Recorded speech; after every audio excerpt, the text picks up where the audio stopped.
Hey, kids. You're listening to the internet's wettest podcast about video games, consoles, and pancakes. The SML Podcast.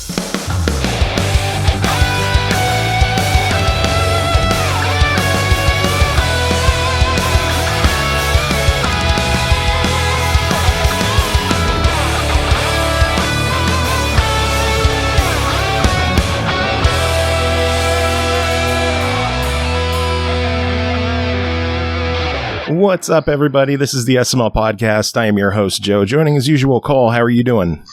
I am surviving. That's about the best I can do. It rained for 3 days, and I'm in a flare, and I'm just like, hi, I exist, and that's about it.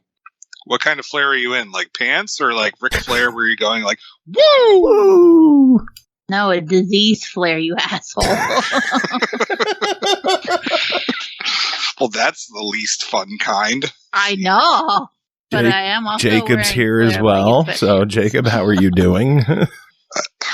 I'm here. I survived my kid's first week of school. Hooray. Yay. Don't get too excited.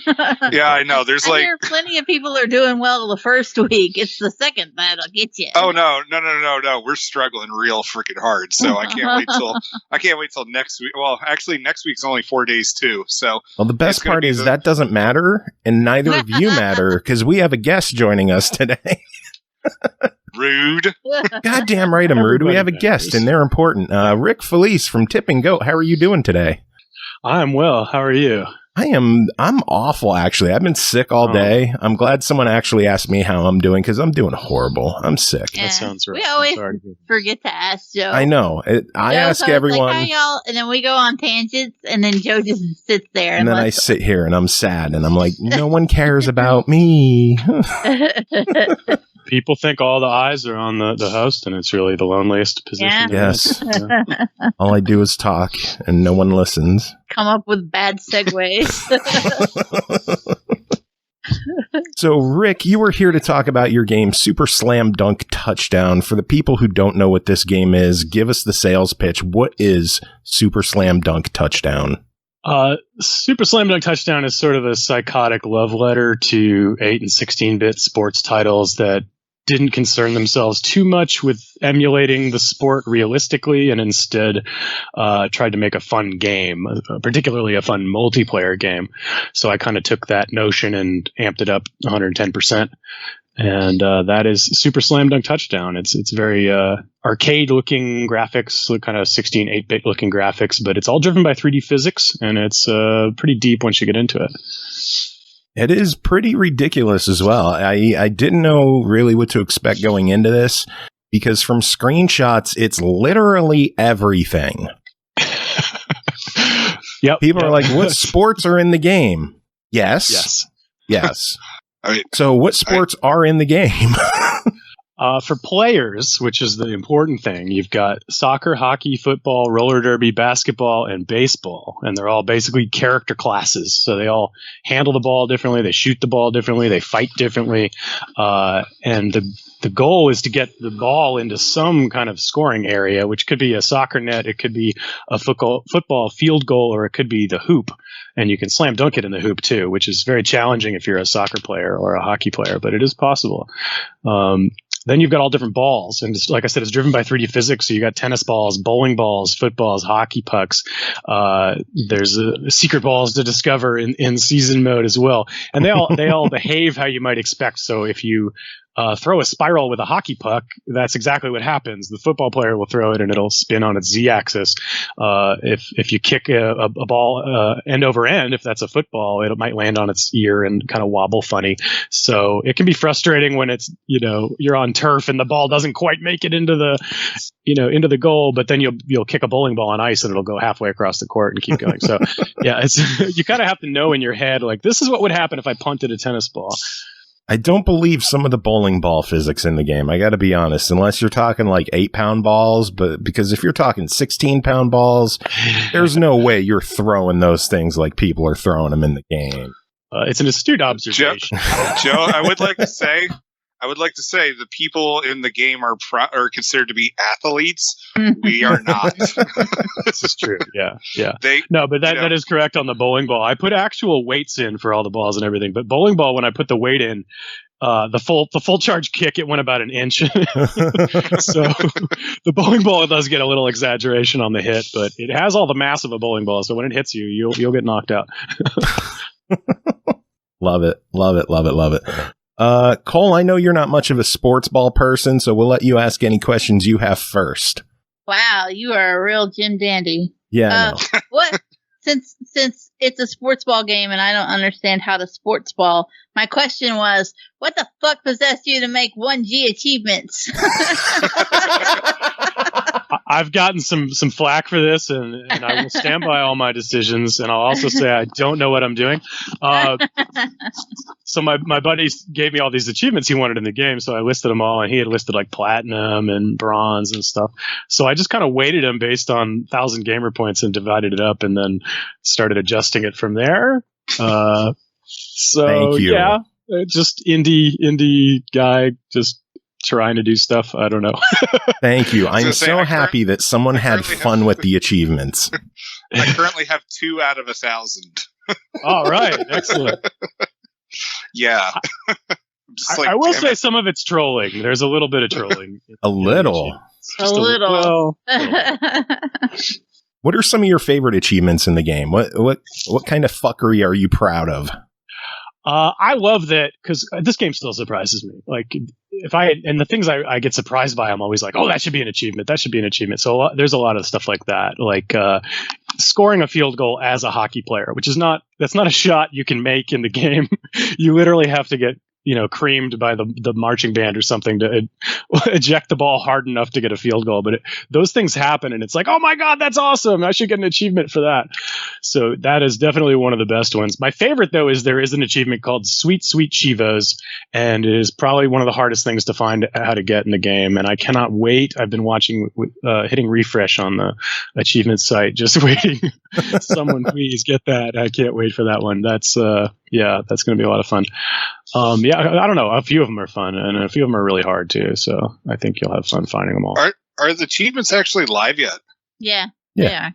Yeah, they went up before the game, and all the secret ones were out too. I'm like, what's going on over there? They got some inside information. Yeah, true achievements. They have the inside scoop on everything. Yep, yes, they do. All right, yeah, I just checked my thing. There's my 2 gamer score on it. Nice. Yeah, no, well, because I was really curious because it seems like Xbox or the Microsoft Rewards app isn't recognizing them yet. That's why I asked. But I digress on that one. Boo-hoo, your rewards. Hey. Because the Microsoft Rewards app is super reliable, right? That's very true. I like that the third-party sites get it before the Microsoft site. Is that? That's happened plenty of times. It's always fun going when into you the get Xbox and just look at the achievement list, and I can tell based on the percentages. Like, oh, somebody just got this one. Somebody's getting this one. Well, you have 100 in the game. It's not often that you see an indie game come out with this many achievements. Most people are like, just do fucking 10, or we'll get 12 or 15 if we're lucky. You did 100. What made you do so many? Because Microsoft told me I couldn't do 110. I wanted to give 110%, and I was not able to, unfortunately. So DLC? I can't tell if you're kidding or not. No, I'm dead serious. I had numbered them. I put them all in, and I didn't figure it out till I hit 100. So I was like, oh crap, and I had to go back and delete them, and then my numbering got all messed up. Yeah, it's this is what happens when you're a one-man show and you're just kind of like figure it out as you go. Yeah, Carnage in chat is stating you can add more achievements in games later. I know they have title updates and they have DLC updates that you can look into. I know there's some developers out there and publishers specialize in doing easy achievement games, which your game is definitely not an easy achievement game. And I'm thankful that someone is actually, like, you had fun with the achievements. It's not something you're going to drop $15 on and get 1,000 gamer score in a weekend and then never play it again. This is something you're going to be sticking with and trying to get because of some of the weird shit you have in here. Well, yeah, and bring your friends. They're easier to get when you have local multiplayer matches going. Absolutely. I had a blast with the achievements. I played it over and over. I unlocked the achievements, all 100 of them, over and over, just to make sure they all worked. So I think it's a lot of fun, start to finish. How did you get some of them? Like you said, some of them are just like come down to pure luck, like the hockey player getting a feel. Like, how do you test that? Yeah, I'm not going to give away any secrets, but you have to have a pretty good understanding of physics, I think. And you also have to play the game enough to see what happens. Like, some of them are very hard, and some of them you might want to go into quick match and set things up specifically to try to get it. But I think it's a lot more fun when they just happen. And that's why some of the 1 point and 0 points ones are in there, because it's like if you score on yourself, you're getting that achievement. It's 0 points and you're getting it, and it's more like it's more like you screwed up and this is proof than it is like get some gamer points. It's be more impressed if you don't get that achievement. like the streaker. Yeah, I haven't run into the streaker yet. I was surprised when I was going over the achievements just now. Definitely saw the Zamboni, but I got smashed by that. Yeah. Yeah, that's inevitable. It's all pretty much inevitable. Like if you play it all the way through, you will probably get everything. If you go for the hardest achievement, you'll probably get everything along the way. Vinny Feely in chat is asking how the idea for the game started. I think the very beginning genesis of it is when I was a kid and I'd be just, they would just let us run feral in gym class sometimes. And so just like kicking basketballs around and getting the football stuck in the basketball hoop.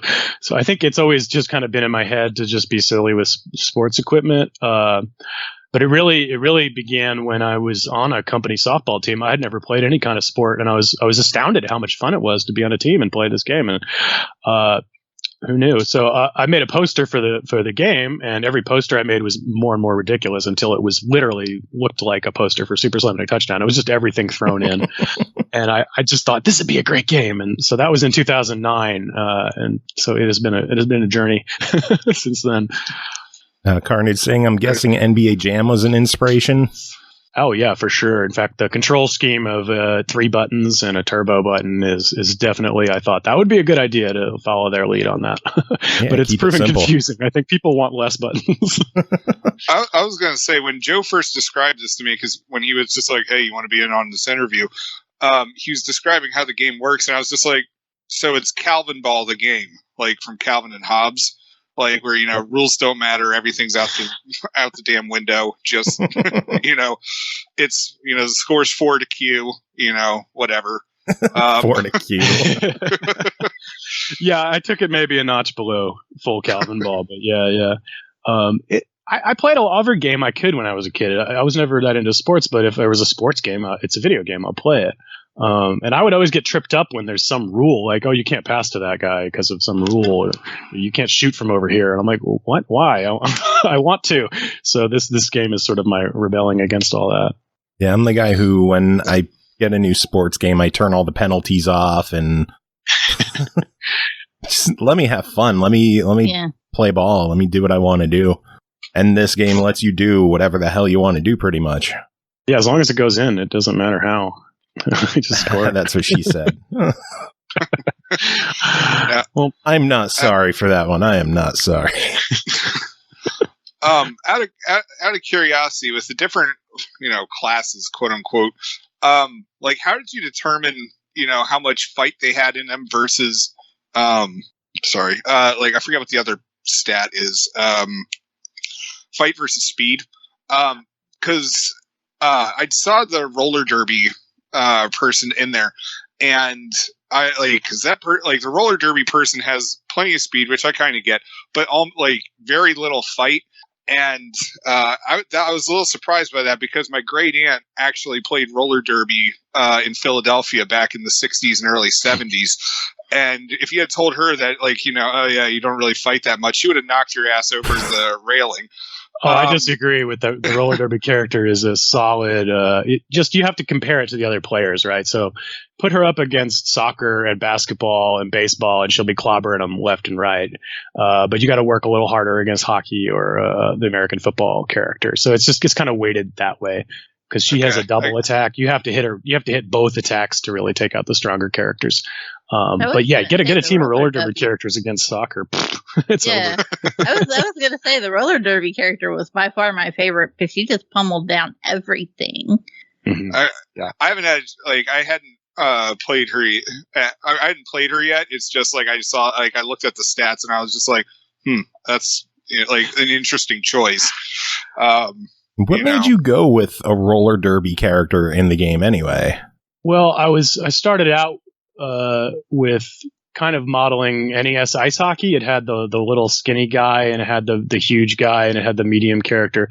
So I kind of went that way with soccer, hockey, and football. So that was the initial three that I was going to kind of balance out from there. And I knew, I had to have a basketball player. It wouldn't be slam dunk touchdown. And I was starting to realize I have no art budget and I have no female characters in the game, and this was really bothering me. So I wanted to get an iconic sport in the game that would just read immediately. And roller derby is amazing, and anybody who sees it, you see the character, you're like, oh my god, roller derby, and people get really excited about it. So I knew right away that was a hit. On top of it, I can't think of any roller derby video games. I don't know. Roller games on the NES. Okay, because I was gonna say I assume that they've been made, but I blank when I think of that. Shamefully underrepresented out there. It would be a great video game. I had thought about splitting this project off and doing a roller derby project based on it, but oh hell yeah. No Time for Games in chat is saying that now we need a basketball game. Was basketball an inspiration for Super Sports or Super Slam Dunk Touchdown? I mean, certainly the idea of putting two different sports together it has that in common. But I wasn't really thinking about that because that's more like a baseball game, right? They have bases and they're running around. Like this is just different in that it's more like hockey or soccer that you're running back and forth with the ball. But I'm in favor of any wacky sports mix up. I say the more the merrier. I love basketball. I'm not sure if anyone else is familiar with the movie, old Trey Parker, Matt Stone movie. Yep. I've never seen it. I know of it. What? You haven't? You're the movie guy, and you haven't seen basketball? Yeah, there's plenty of movies I haven't seen. You're a piece of shit. Well, yeah, but what does that have to do with me not seeing the movie? Fair. I imagine we've all not seen more movies than we have. Very true. And except for Jacob, he's seen pretty much everything except basketball, I guess. I was going to confess that I hadn't seen it, but after you called Jacob a piece of shit, I'm like, nope, I'll be quiet now. Let me hit this mute button real quick. More people need to watch basketball. I just don't have the patience for that kind of slapstick humor. I don't. Shame. I know. It makes me wonder how I stay on this show. I know, seriously, that is what this fucking show is. Oh my lord. So what else can we talk about with the game? The soundtrack is really cool. Tell us about the soundtrack in the game. Oh, so good. So good. Gabe Castro is the guy who did most of the tracks in the game. And he did them early on. So I've been sitting on these season mode tracks for years. Like, oh, I can't wait till this comes out and everybody gets to hear it. So you can go to Bandcamp. Gabe Castro has a page there. You can get the tracks directly from him. All that money goes to him. Or you can get it from Steam, the Steam official soundtrack. All that money goes to me. So I don't care who you give the money to, but support indies. The soundtrack's awesome. The one on Steam comes with a couple bonus tracks that I wrote. But Gabe's are way better for sure. He's the bomb. You mentioned season mode. What different modes are in the game? What can people do in the game? Season mode. Play season mode. Yeah, there's other modes. That's the one I spent like 5 years on, so I'll say it a few more times. There is a 1 to 3 player challenge mode. You can play through various challenges that change the rules up and take away the goalies and change the points and limit what characters you can play as. And if you can get 35 points in one of those modes, you get a Chivo in challenge mode. And I will say I got 36 points on level 0. So if you can do that in 30 seconds, then I will, mail you a t-shirt. That's awesome. There's a quick match. You can infinitely change the rules, change the scoring, get rid of the goalies, change the field, change the balls that are available, take the CPU players out. You can do asymmetrical matches, so you can do 1 against 3. If you're the one player among your friend group who knows how to play and everybody else sucks, do that. They can all beat you up while you try to win. There's a mini game. It's free for all. Everybody just against a half court, and my advice there is beat up the person with the most points and keep trying to score. There's practice. If you're really, really not getting it, go to practice mode. Try to shoot around the goalie. You can try that out. There's some secret stuff. Hopefully, you guys are unlocking stuff in season mode. There's a few things that have come out already, but I will say you can get end zones unlocked, and that's a completely different way to play the game. What's some of the fun stuff in the game that isn't as hidden? Like some of the fun stuff you could kind of leak out and talk about and tease us with. Okay. Yeah. So I have I don't know, maybe it'll be worth a nickel one day, but I have a spiral of all my design notes for this game. And it's amazing to just go page to page and how it completely changes and evolves. But somewhere in that book, I wrote down illegal betting mechanic and I underlined it. And I wasn't exactly sure what I had in mind, but I was really excited about the idea. So as you play through season mode, there's I guess I can say this now, the soundtrack's out. There's a shady fool who shows up and gives you some shady proposition, and it's up to you if you want to take that on or not. That is a can of worms you may or may not want to open. And my favorite part about that is when I would show it to people in a private, session to get some feedback and stuff. Universally, when that happens, people would say, "Who is this shady fool?" And I was like, yes, I nailed it, because the track is called The Shady Fool, and the betting mechanic is called Shady Deals. And so I was like, yes, spot on. My programmer art and my programmer music have sold the notion of a shady guy. So it's a rabbit hole. If you want the achievements, you must go down that rabbit hole, but I will not tell you what to do. In Super Slam Dunk Touchdown, your choices matter. Oh, that's all I'll say. Trying to catch up on chat, see if people are asking questions here. Someone asking, is this game on the summer spotlight? And then also, what is next in terms of Steam updates? First question is, I don't know. And the second question, no one's told me. Yeah, Steam updates. So I'm working on that now. I basically put all that on hold to do the Xbox version. So there's the keyboard support is it's there, but you wouldn't want to play it. If you reconfigure your controls, you'll get a screen that says press left arrow, up arrow, down arrow, right arrow, and it takes up the whole screen because it's pixel font. So I had to draw keys for all the keys on the keyboard, and I'm implementing that, and then I got to get the achievements in. I want remote play to work really well, and so yeah, I have a little more work to do, but it is next. Everyone who owns it on Steam gets it for free. It's going to be an update called Extra Seasoning, and you'll get that for free on Steam. Extra Seasoning, nice. What are some of the updates and changes that were added to the Xbox version that aren't in Steam yet? Oh, so much. So much at work in just every aspect of it. The AI got a lot of work. A lot of people would complain about the AI legitimately. They'd complain about the goalies legitimately.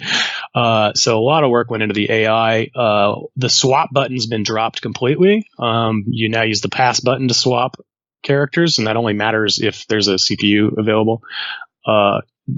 You now always control the ball carrier. It used to be not the case. So people would play the game, the CPU would pick up the ball and keep scoring, and they wouldn't have any fun, even though they're winning. So that's been changed. That was feedback from Arcade Edition of the game. It was the first version to have the 3 buttons.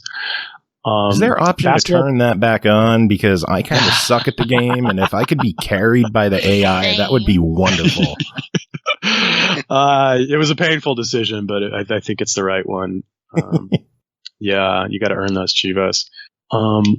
So the basketball player got an update. He used to use a lookup table to shoot baskets. Now I calculate the physics that it would take to shoot the ball correctly. So he's a much more stronger character. A lot of tweaks to football and soccer, if you miss an attack, there's a much bigger penalty on Xbox, so those characters are a little better balanced. And then the entire season mode, all the unlocks, all the achievements. There's so much in season mode. There's a reason the button's huge. It's like, click on that, please. Dirty Dills is asking, how did you come up with all the zany location names and mascot names? Can I interrupt real quick? Sure. The game on Xbox, it is actually on the Summer Spotlight. Cool. Is it? Awesome. Yep. That's cool. Nobody told me. Yeah, the zany name. So, well, I ran out of money a few years into this project. So I was trying to figure out how can I finish this game and get content in it myself. And so one of the ways I can do that is adding text. And so there's the newspaper in season mode has a lot of text and a lot of different headlines that pop up and a lot of different things that can happen. And along the way, I'm always thinking of just either mashed up city names or just the strangest, funniest, or worst mascot names I can come up with.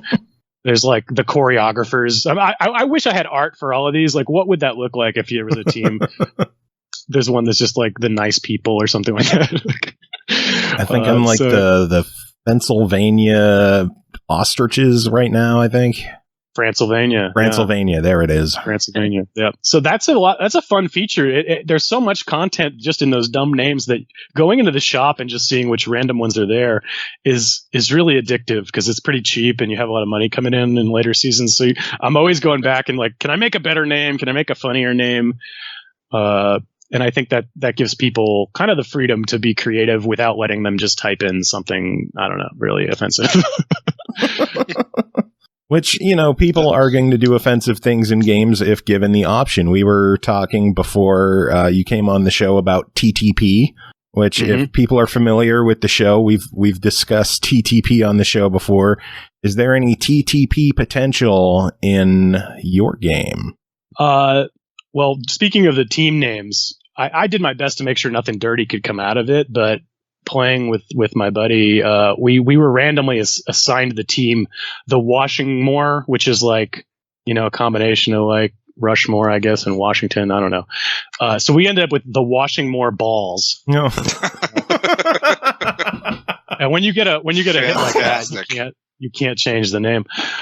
But I imagine there's a way, if you get hat tricks you can get a lot of hats on the field, and there's some secrets involved with that. But I think one of the things people could probably do if they're really determined is get enough hats on the field in order to position all the players and shove them around to draw a penis with the hats.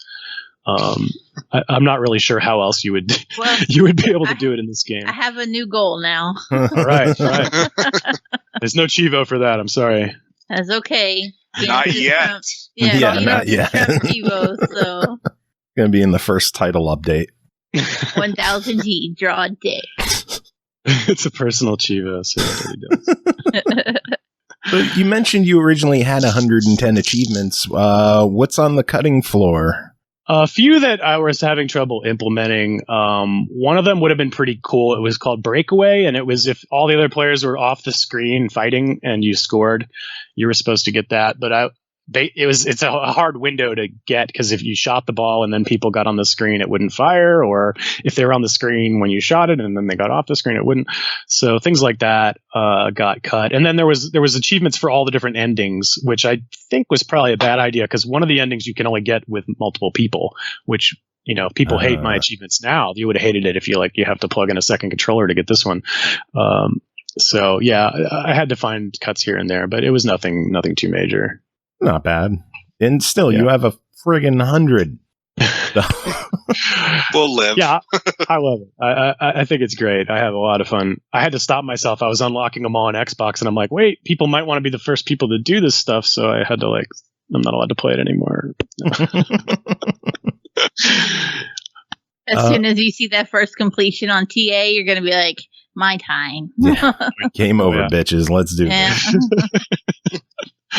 I fired up my Xbox the other day, and it had a notification pop up that the game rating was updated to E10+.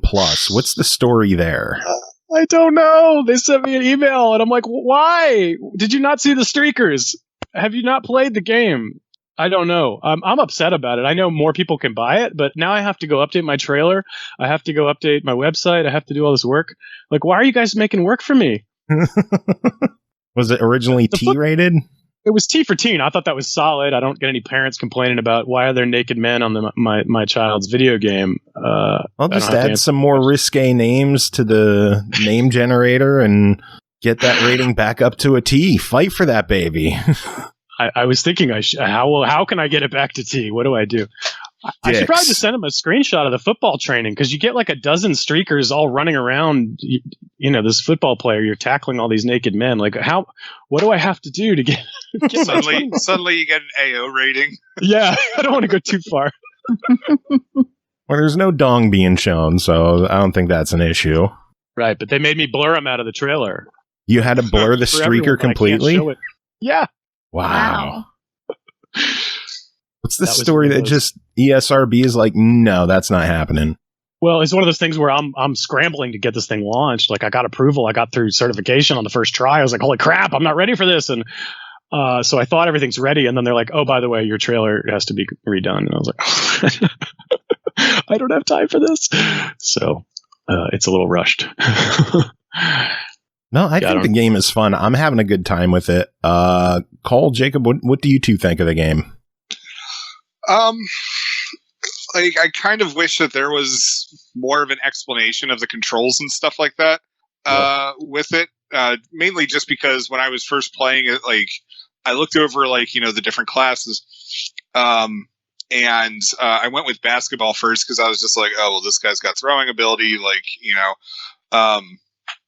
so I could just chuck the ball wherever, and hooray for that. And I didn't realize at first that I had to hold down the throw button, like, so, like, to charge up the shot. And so initially, like, my guy's just whiffing every damn shot. And not on top of that, I'm just like, oh, well, maybe I'm not close enough. But at the same time, what basketball guy can't make, like, a 3-pointer? Like, all right, fair on Shaq. Yeah, that's. But it's just like my dude's like whiffing everything, and I'm like, okay, maybe I just gotta get closer. And then the goalie just starts wailing on me, and I'm not get anywhere near it. And I'm just like, what the hell am I doing wrong? And then I accidentally held down the throw button for like just a second too long, and I saw it like charge up. I'm like, what? And then so suddenly that became easier, but like that's. As far as I'm aware, that's not listed anywhere in the game. So it was just like... Someone needs to play season mode. Someone needs to play season mode. No, this is fair, though. Like, the season mode, I'm attempting to, like, walk people through this, but no one reads. Like, I've seen streams where people are playing, and they're like, I don't know how to play this game. What are the controls? And they're looking at the controls. Like, it's on the screen right before the match. Yeah, the picture shows up every time. Right. No, and I see that, but the thing is, like... Yeah. What the fuck is that controller thing on the screen? And also the thing is that I haven't started the season mode yet because I figured, I should at least be good enough to win a regular game on my own before I attempt a season mode. Otherwise, I'm just going to have like an entire season of losses. And that's not like, ideally that's not fun. And so that's why that's why I've just been going with single player games. Or like one-off games so far. So, I mean, of course, I'm sure, yeah. And the training part, like, is really just one-on-one, of you and the goalie just, like, knocking the shit out of you, for getting too close. So. Oh, yeah, practice mode, yeah. Yeah. So what's on Steam right now is just challenge mode, practice mode, quick match, and free-for-all. So season mode was created to solve all these problems, but obviously it's, people have to click on it, and I made the button huge. That was one thing I could try to do, but I think backwards from almost everyone. Just put an arrow on the screen that says play this, stupid. Play this first. Go here. Yeah. I know, but you're absolutely right. Yeah, holding down the button, aim with the stick. These are the two things, and there is a turbo button. These are the three things that people tend to overlook.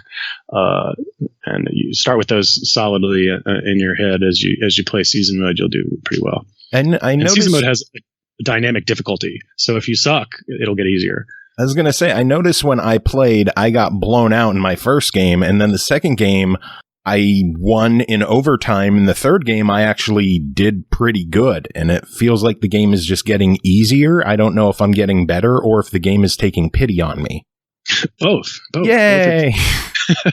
Look at the rank of the team you're playing, too. First couple games, it has to get sorted out. But if you're playing the rank number 5 or 6, yeah, hopefully you do stomp them.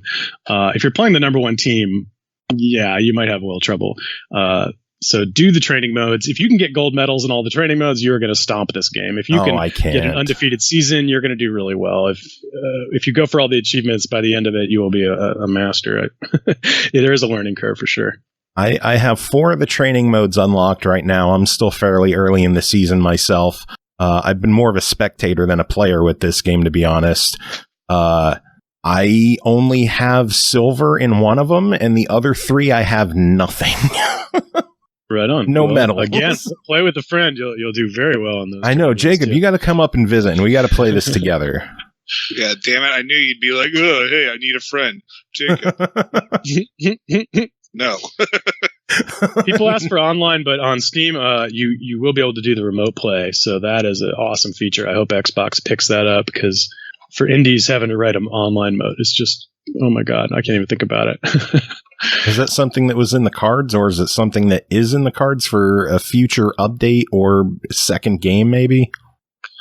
I mean, this game would have to do really well for me to even consider like porting it to PlayStation or something. I can't imagine implementing an online mode. It would have to do so well that some company comes to me and they're like, "Let us help you. We'll take 20% off the top, and we'll make this whatever." But at that point, I would be like, "Let's make Ultra Slam Dunk Touchdown 64. Let's do the next version. Do that online." Ultra Slam Dunk Touchdown 64. Yeah. What would you have in mind for the sequel? Apparently, you already have a title. So what else is in mind? I'll probably never do it, but in my mind, it's an N64 looking game with just really ugly, crazy textures that are, maybe there's really bad draw distance. Maybe that's part of the game. You can't see down the field, but keep the arcadey action, keep all the aiming and everything. Add online and maybe go even more insane with the story, because it gets a little out there. No one has gotten these secrets yet, so I won't say anything else, but it gets pretty out there. What? Give us one thing that no one has found yet that we could keep our eyes open for. That no one has found. How do I say it? The shady deals escalate. That's all I'll say. All right. So take the shady deals, make horrible life decisions. How difficult is the game? Is it to put the game on Xbox? And the game is part of the ID program. Was the game part of the ID program? Yeah. So this game debuted as a pre-alpha demo at the first PAX South in 2015. And it was like wildly huge. It messed up my expectations for years about how well this would do. But Microsoft was there, and they came to me and they said, "We want this on Xbox." So they signed me up right away. Next thing I know, I got 2 dev kits in the mail. I was not prepared at all to start on Xbox. But they were great partners the whole way through. They took me to pre-PAX. They had me at GDC. But developing on the Xbox, it was a lot harder than I had anticipated, because I had done Xbox Live indie games on Xbox 360. That was pretty challenging, but I was up to it. There was so much more with the new systems. They support cloud saving. They support all these different profiles, and wireless controllers and everything can be turned on and off, and all these things that I had to support and get correct. And I also underestimated how badly I did it the first time, because when I went to okay, I'm really going to get all the Xbox features and release this thing, and I was like, oh no, my file system's terrible. I have to redo this. Don't want people losing their save game because the network went out. What are some of the old Xbox indie games that you did? I did 2. So the first one I did was called Aardvark, and it was a kind of an Arkanoid game that I'd always liked that style of game, Breakout, Arkanoid. But I always felt like a home version always sucked. So I wanted to make one that was designed for the 360 controller. So with the one I made, there was kind of an exaggeration of how much you had to push the stick. So if you pushed it a little bit, it would go really slow. If you pushed it all the way, it would go really fast. And then I added a warp on the triggers, so you could actually get really precise control in a breakout game. It had a level editor, and it had 2-player local mode. It was pretty simple. And then I did a second game called Bumblicity, and that was a puzzle game. It launched. We were not in control of the launch date on Xbox Live Indie Games, so it launched, I think, right before E3, and like a whole pile of other games came out. So it disappeared from the front page like immediately, and it bombed totally, and nobody ever played it. So that was my A game, my B game, and I was going to do a game that started with a C that was going to be like a Connect 4 kind of game. But at that point, they shut down Xbox Live Indie Games, and I had actually started writing a prototype for Sportsball, which ended up turning into Super Slam Dunk Touchdown years and years later. But that first prototype was XNA. And XNA, that's the developing platform for Xbox Indie Games, yeah? Yeah. Okay. And I think that turned into Mono. I was gonna say it was a weird program that they gave that away for free, didn't they? XNA, or at least the tools. I think you just needed a 360. I think that's all you needed. I have no clue. I didn't follow that stuff back then. I'm so out of touch. Kids these days with their XNAs and their XBLIGs and TikToks. X-Bleg. Their baggy pants and their pagers and their fax machines. These kids. Their Taylor Swifts. Avocado toast. What else can we bitch about? Speaking of odd references, there's so many references in my game. I hope everybody gets a kick out of that. If you're an old school gamer, there's so many little newspaper headlines and Coach Clifford quotes and things and endings that are referencing other video games. So I hope that's another one I can't really talk about. But the big ending in the game is a parody of a big ending from a AAA title. I hope it's the world ending or something absolutely batshit crazy. Which, based on your silence, it might be. So I don't know at this point. I'm not saying a word about it. I hope you enjoy it. If you get that far, it's a lot of work. If I get that far, it's going to be tough. The game is a tough one. I do appreciate the adaptive difficulty, so it feels like I'm making progress. Is there going to be a ceiling that I hit that I'm just going to get so far and then I'm fucked and then I'm just not going to get any better? Or will the game eventually take pity on me enough that it'll give me a good ending? It remains to be seen because, I didn't get in much testing with a wide variety of gaming skill levels on this that I would have liked. So I'm curious to find out. I would hope that you pick up a few characters that you're better with, and you like, I'm going to glom onto this character because that's my main, and I'm going to try these other ones. And I would hope that you could at least beat a season. I think that's possible to get one of those endings. But if you go out for pizza, that's I think the best ending, that you want to try to go for. That's getting trophy 5, getting all the way to trophy 5. Go out for pizza, get a Chivo for that. That's my favorite ending, I think. How many endings are in the game? I think 12. Oh, wow. Yeah. A lot of endings. Referencing Nintendo games, referencing Sega games, referencing, I can't say it all, but there's a lot of endings. Yeah, well, you hear promises from games like, you multiple endings and, depending on what you do, it's going to matter, and it never really feels satisfying. So that was the one thing I did want to do is like give people a reason to play it another season and play it again and to try again and to try something different to have that satisfaction. Damn, that's awesome. Well, I know we've been chatting about the game for a while. Is there anything that you wanted to talk about that we didn't bring up? Let me think. Other than the game, it's kind of been baked into my brain for so long. I do want to say I've been doing this has been my primary thing for like 7 years. So I'm kind of in a weird place in my life right now. I don't know. Everybody could think about where you were 7 years ago. To doing finally get this up that show. Well, that's great. That's great. But yeah, a lot has changed in the world and everything. So I'm kind of unsure what to do next. I had a little experimental Twitch show. I might get back to that. So maybe we get to talk about that a little bit. What do you plan on doing with that? Well, it was called Rick Marooned on Mars, and I did it for about a month just to see how much work it would be, and it was a lot of work, so I had to stop so I could finish this game. But basically, the idea is just an endless game jam, essentially. So every week I would go on and I'd have a different game that the viewers could play with the host, and it would kind of be half a TV show and half video game kind of a thing. And so some of the older episodes are up on YouTube, and it's a little awkward. There was lots of technical difficulties, but I went back and rewatched it, and it was pretty charming. And I thought this could be a lot of fun to kind of reboot. And I'd love to, hear people's input on it, and how it could be better. But one of the hardest things was getting people to watch at a specific time, because everybody's got busy lives in different parts of the world and the country. So I've been thinking about how I could run a Twitch stream that would go for 8 hours a day, that I wouldn't be live, but it would be running maybe, and people could join. And if it made sense, I could go live. But yeah, that was a really interesting project, and I'd like to pick that up. And what else is in your future?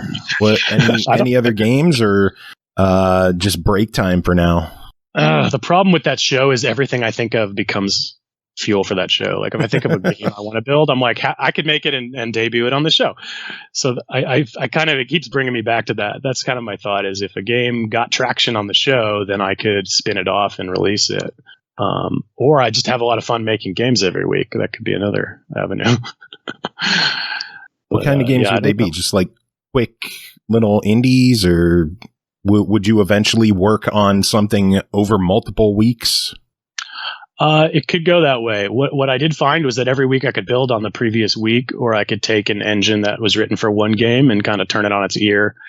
One of the games I did was like a Pac-Man maze. And so I had the maze code, and I'm like, well, I could make a maze game, or I could turn this on its side and make it into pachinko. So it's all about just being creative within the confines of what I could get done that week. But if something got popular, you could keep building on it until it felt like this could be a product. And then you'd probably spend another 2 years actually making it a product, because this stuff's a lot of work. But yeah, I don't know. I really don't. It's kind of been a gray wall at the end of this project that I haven't been able to see past, and I'm finally getting there. Any signs on the outlook so far? It's only been a few days that the game's out, but any positive thoughts? Any reviews come in? I haven't seen any reviews. My favorite thing to see is just a random post of a clip, or somebody doing a video of them playing, and just watching them react to it and be like, oh my God, and this is so amazing. And then they score, or they get a really close match. That's the biggest reward for me, is like, okay, I created joy in the universe, and I don't even know this person, and they're sharing it with the world. And this is really cool. So, have fun, play with your friends, post stuff. I think it's a fun time. Nice. Well, where can people keep up to date with you and what you're doing? tippinggoat.com, also up on Twitch on Tipping Goat. There's lots of links for all the socials on tippinggoat.com. I'm on Reddit, got a Discord on Facebook, sort of, sometimes. Carnage dropping links in chat, and there we go. Thank you so much. For the people watching this on YouTube, check below the video. We'll have links to everything that you can hit up and go check out. And Rick, it's been awesome having you on. You're a fun dude. Thanks so much for having me. That's great. Any other topics you wanted to discuss? The pay to win sports. Yeah, I want to talk a little bit about pay to win. How do you pay to win in your game? So as you get better and you get fans, you build money, and money's coming in. And so eventually the pay to win sports becomes your customization screen. So as you get enough money coming in, you really got to think about the next match and how you're going to purchase the things that you need in the shop to make that match go your way, and you can tilt the odds in your favor. So there's no real monetization in the game. It's just a joke, but it is a tip I want to give to everybody, and I think it's pretty funny too. What's a good way to earn money? Keep an eye on the fan points in the upper left. If you steal the ball, if you score, those are all good things. If you lose the ball, if you score on yourself or the other team scores, those are bad things. And also there might be some other ways. Just keep an eye up there as you're playing. If it's going positive, you're doing the right stuff. So just keep going with that. I loved in my very first game that I played, the little training game, I earned 22 fans, and in my second game, I lost 25. So I lost more fans than I had. People actively walking by the stadium just saying, fuck those guys. I don't know what's going on in there, but I'm not watching. Your own players are just like, yo, I hate my team. All right. I wish you the best of luck in getting better, and hope you have fun with it. All right. Well, I guess we will let you get going. Rick, thank you so much for coming on and chatting with us. It has been an absolute pleasure having you on. One more time, tell us, what is the game? How much is it? Where can people get it? Give us all the info. Super Slam Dunk Touchdown is available on Steam for $15. You can save a penny on Xbox and get it for $14.99 for some reason. And it is all sports combined, 1 to 6 players local. And I think you'll have a lot of fun. Awesome. Well, Rick, do you have any final words before we let you go? Hey, stay sporty. Actually, of course, now that you're leaving, I actually just thought of a question. You motherfucker. Of course. No, this is how I always work. Like, are you planning on porting it to like PlayStation and Switch or anything, or is it just going to stay Xbox and Steam? I think if 10 to 100 times the number of people buy it, then I'll think about it. But at the moment, no plans. That seems like work. I'm going to hang this hat up for now, unless I'm very motivated. Fair enough. Yeah. All right. Take care, y'all. Have a good night. Have a good night. See you. Oh man, that was fun. Was. Yeah. Good peoples. News. A lot of news this week. Oh boy. Yeah. You ready for news? No. Tough shit. Game Pass. A lot of games coming to Game Pass. Yay. It's always good when games come to Game Pass. Today, we got Craftopia on Game Preview on Game Pass. Nice. Final Fantasy 13. Okay. It hit console and it hit PC, so there's a Windows 10 stack for that one. Yeah, because that's going to be a quickie. Yeah. Quick weekend romp. Signs of the Sojourner. That's a good game. And then That's one of those card battlers. So, is it? Not necessarily a card battler, but it is like a deck builder. And so you really need to. It's going to be kind of nichey, but I'm glad to see it, and I hope more people try it out because it was good. Oh, if that's not your bag, maybe Surgeon Simulator 2. Hooray! How cool is that? Ooh. That's on Game Pass. Yeah, I'm excited. I have that installed, and I'm looking forward to playing it this weekend.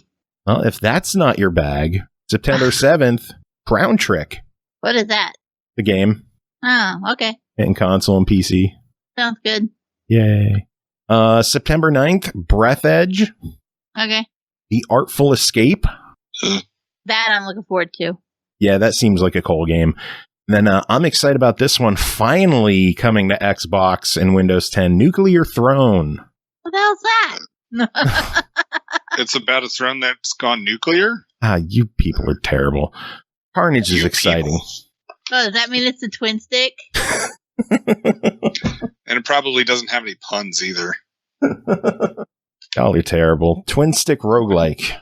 Oh, okay. Then I probably will check that out. Yeah, you probably will.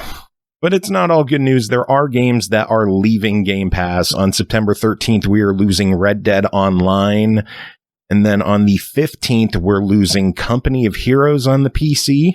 Disgaea 4 on the PC, which is a bummer. Hopefully NIS felt it was a worthwhile trial putting Disgaea on Game Pass and on Windows 10. So fingers crossed we see more from them.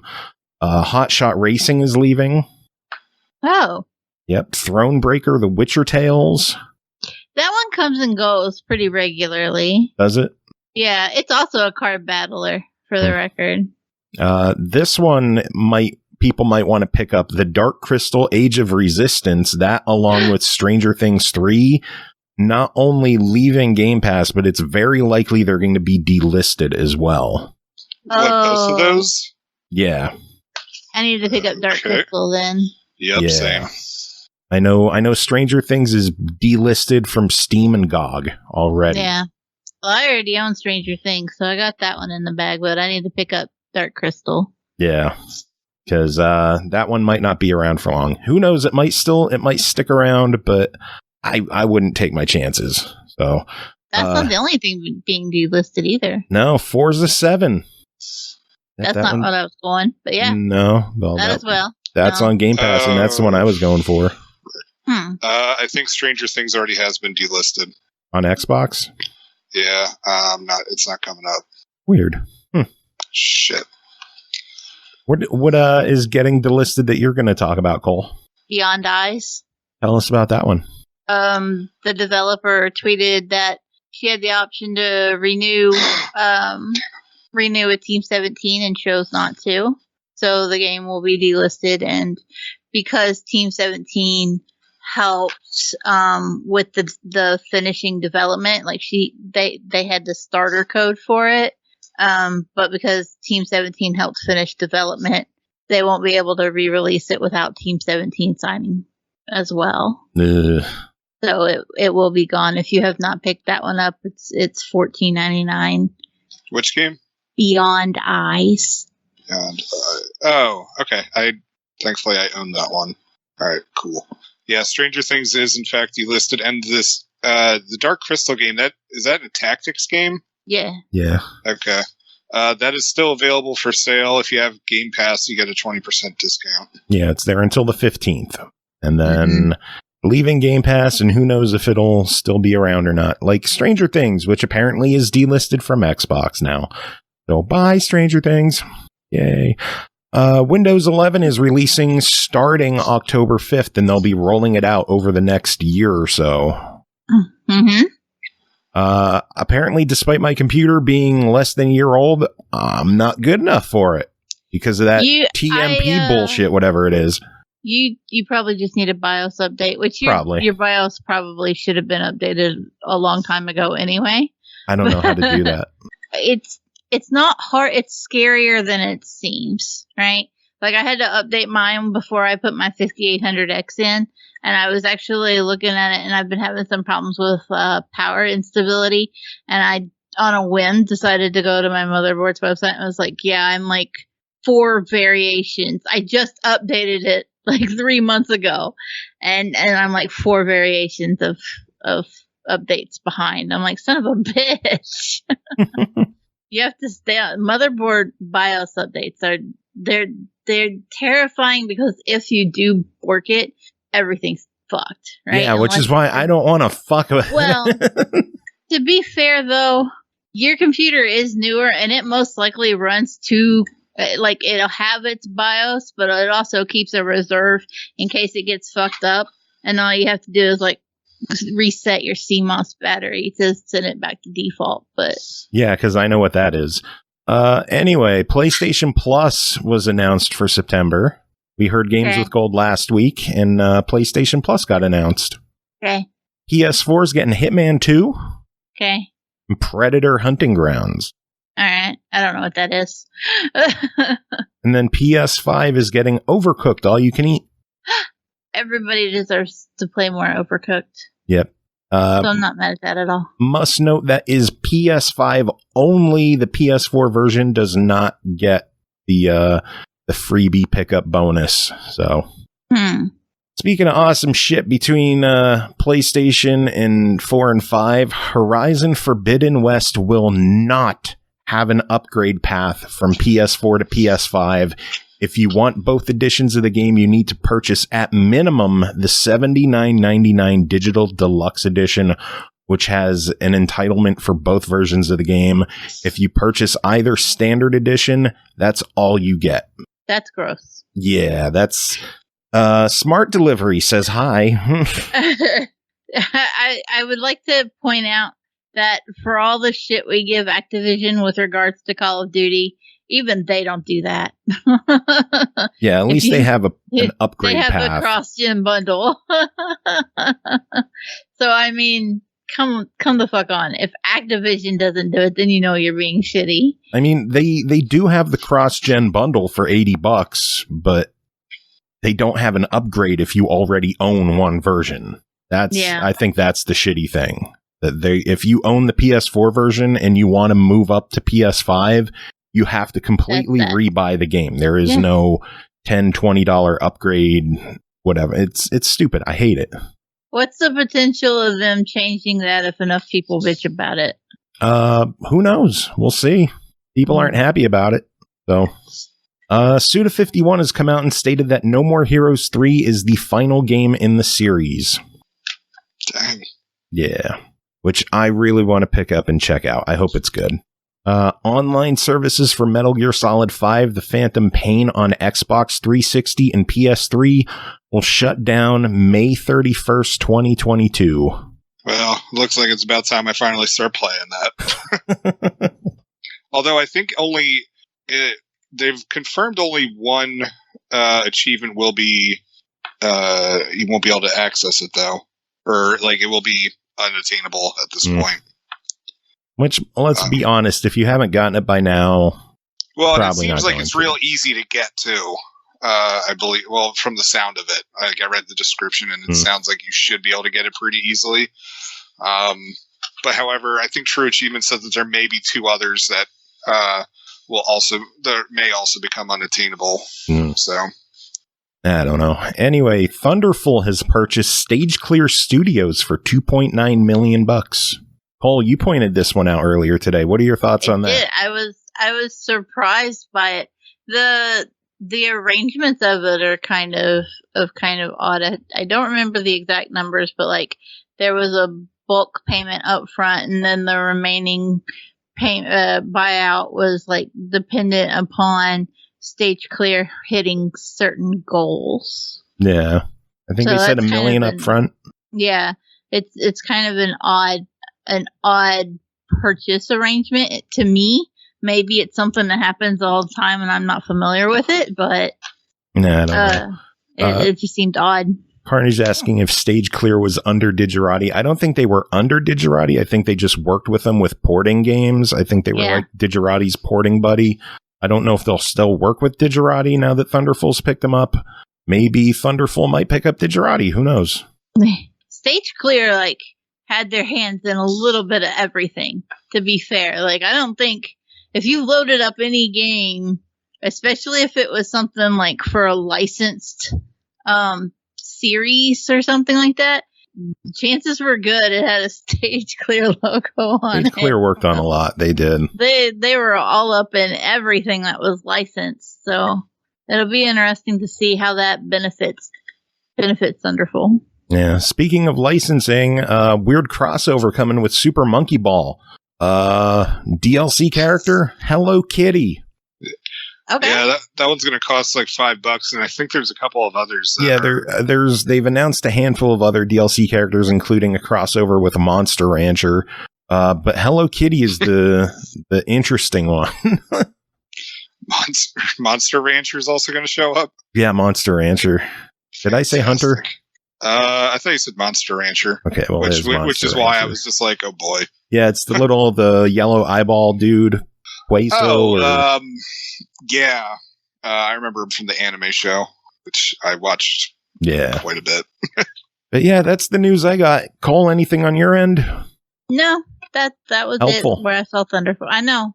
I know. I don't keep up with the news. I just react to it. I'm here for reactions, not information. You're here to go next. Yeah, next. Jacob, what do you got? So I've got quite a bit. Oh, God. I'm going to bed. All right. Bye, Cole. Oh, God. Oh, she's still here. Okay. So we got our first look at Resident Evil Welcome to Raccoon City, which is going to be the next movie version of, Resident Evil, which they say is going to be more closer to the original games. And I'm wondering if they mean by how low budget B movie the original game looked. They've shown like 4 or 5 different photos, and I'm not going to lie, I'm not impressed. The photos look like they look like your average, sci-fi Saturday night movie that has a budget of $500. So you're spending more time talking about it than you should. Well, I mean, it's going to be coming out soon. Really? Ideally. I thought it was still supposed to be getting I thought it was still supposed to be coming out by the end of the year. Yeah. is coming out November 24th. We don't, Okay. and of course, there's still no trailer for it or anything. Which that's good news. Oh yeah, that's really reassuring. Very. Shawn Mendes, the singer-songwriter, has joined Legendary's Life is Strange TV show as a producer, and he's also going to be doing music for the show. Okay. If that matters to you, which apparently it doesn't. Not at all. Sorry, Shawn Mendes isn't on my radar. On your radar. Yeah. Okay. Cole, Shawn Mendes, are you a Shawn Mendes fan? Cole just tunes out. Cole's like, fuck you both. She usually is. So there's a couple of producers who are leaving their various companies. Motohiro Okubo is leaving Bandai Namco. He was the producer for Tekken 7, Soul Calibur 6, and Pac-Man 99. Okay. And also the creator of Yakuza is leaving Sega to join NetEase. Is that confirmed? I thought they were just in talks to see if they were going to poach him. It seems like it's apparently he's in the final stages of leaving, of negotiating his leave from Sega. So there's that. China is now limiting online video games to 3 hours a week for young people, and it is only allowed to happen on the weekend, national holidays, and I forget what the other thing is. But you're pretty much, if you're under the age of 18, you're entirely banned from playing between Monday and Thursday. So, sucks to be a gamer in China right now. Yep, thank God I don't live there. On positive news, Bethesda liked the Fallout mod so much that it hired the team that made it. Cool. It's a forthcoming mod for Fallout called Fallout London. It was obviously an independent team, and they've just straight up hired them. That's cool. So maybe Fallout won't be so buggy. Other than that, the only other news I have is there's more to that Martin Luther King Jr. thing in Fortnite, which continues to be a little bit of a shit show as Epic completely got rid of almost all emotes during the museum, although apparently it didn't apply to ones that were related to DLC. And so players discovered that Catwoman's whip emote was still able to be used in the museum, which is like a holy shit oversight. Yeah, it's such a holy shit. You guys didn't think you guys forgot to take care of this. Yeah. How do they let that? Oh. And apparently, as of Wednesday morning, it was still. I haven't looked to see if there's been an update to whether they finally fixed it, but as of Wednesday morning, it was still. You were still able to do that. Well, hopefully it's Thursday night, so hopefully it's fixed by now. Yeah, I would hope so. You should have checked before. Well, anyway, they disabled dances for the thing. Well, that was already those were part of what was disabled. However, apparently they didn't consider DLC emotes as well at the time. But and then on top of it, Dr. King's children are having a bit of infighting over it because his own, I don't know how you put it, his own legacy or intellectual property and stuff like that. One kid handles one part, one kid handles the official papers and stuff like that, and then the other one handles the videos and the audio and stuff like that. And yeah, apparently there's now bad blood over Fortnite, and the daughter is saying I had nothing to do with this. I don't approve of this. This shouldn't actually be a thing.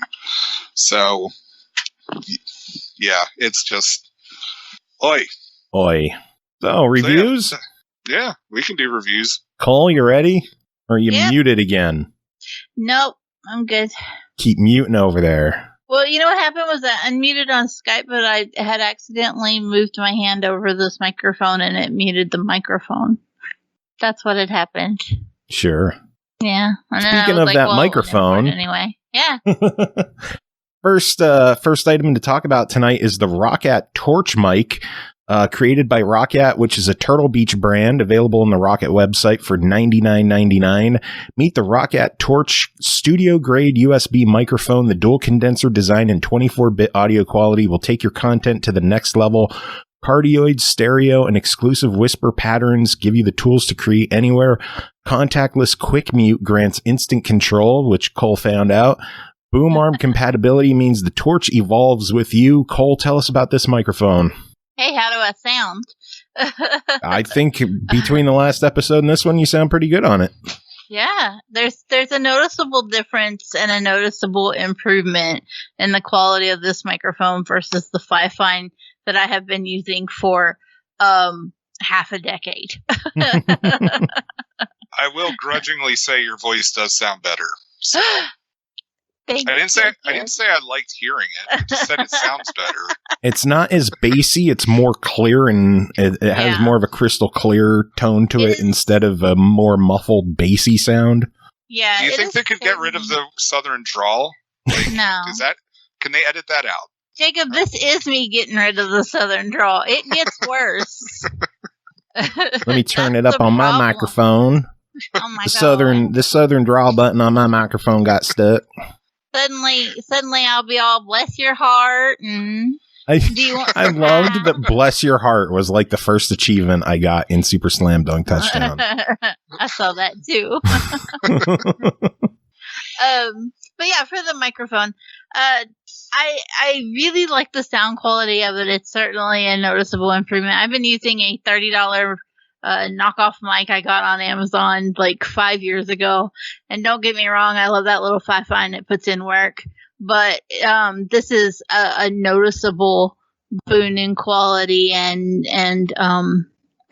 functionality as well, because the mic I was using had one button, and it wasn't even a button, it was just a knob for gain. The Roccat mic actually has a base with some controls on it that the mic itself is attached to. Most importantly is that you can choose between the 3 modes, which Joe mentioned earlier, which is the surround, or the stereo, the I can't use proper mic terminology, cardioid, is that how it said? Cardioid? I can't. Cardioid, I think. Cardioid? Cardioid. My redneck's showing. Cardioid. I can't speak. But yeah, and then the whisper mode, which is the one I'm currently using. It's the one I like the best because it does kind of function like a noise cancellation. So I was doing some testing in Audacity, and I actually had my air conditioner and my computer fans at 100% and an actual box fan running right beside me, and you could only barely hear them, and they were more like a slight hiss in the background as opposed to actual, like, should have sounded like I was in a fucking wind tunnel, but it was actually really clear, and I was very impressed. And I think it probably would have even sounded a little better if I had been sitting closer to the mic when I was doing the test, as opposed to I was testing a few different distances. And it picked up the roomy background hiss a little more whenever I was a further distance away. When I was closer to the mic, it definitely helped to cut that down.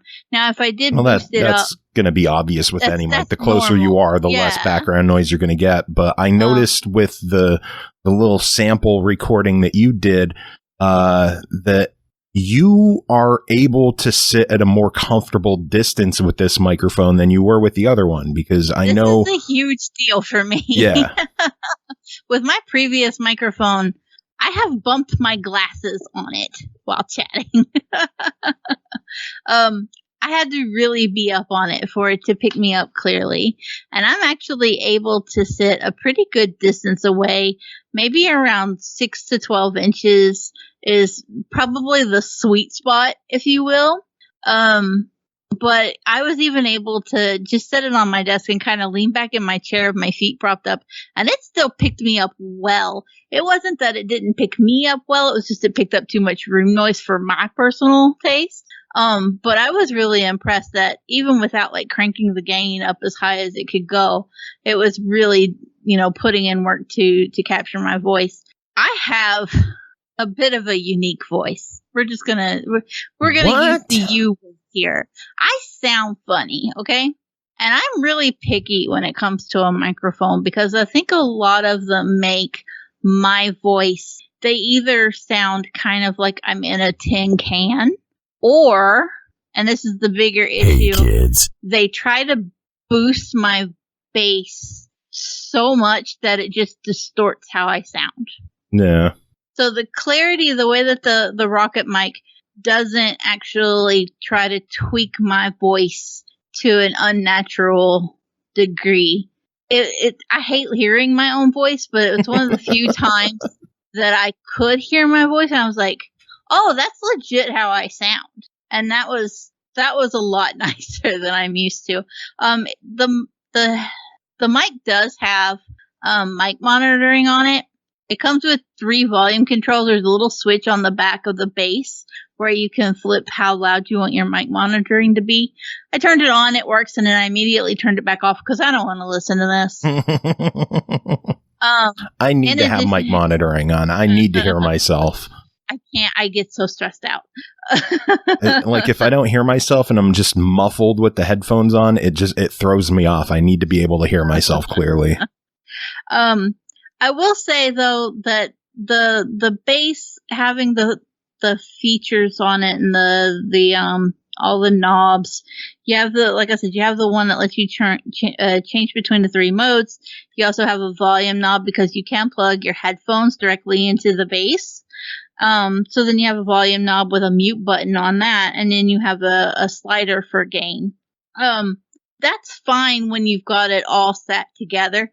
If you if you take it apart and put the microphone on a boom arm, you still got to run a USB cable from the back of the microphone. It's a USB-C for the record. From the back of the microphone to the back of the bass. My biggest gripe, though, is not that you have to have that connection. My biggest gripe is where you twist in the microphone. It has this rounded up area because it's kind of on like a ball joint. Even when you've got it connected to the bass, you can swivel it around and have it in different ways. So like effectively, if you wanted to use a magnet or Velcro or something to connect the bass like to the front of your computer and then have the microphone like off to the side from that, you could do that. But if you take it apart from the bass, that big heckin' knob just stays there. And it looks so odd. And you still need the bass to control the microphone because there's no software, which is a blessing and a curse because it's easy to just turn it on and it works, so you plug it in, turn it on, and that's that, and it works. But it means that you're stuck using this bass even if you have it on a separate arm. And then it's not even a good looking bass by itself. It just kind of looks odd because it's got all this blank space at the top and then these 3 knobs at the bottom. There are some other nice touches though. There is a light that indicates when you are live, and it also indicates when you are muted.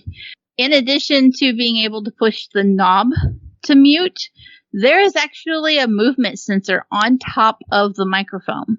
So if you are using the microphone on an arm, for example, and you don't want to have to reach over to mute while you're streaming, you can simply just move your hand over that sensor and it will mute or unmute your mic.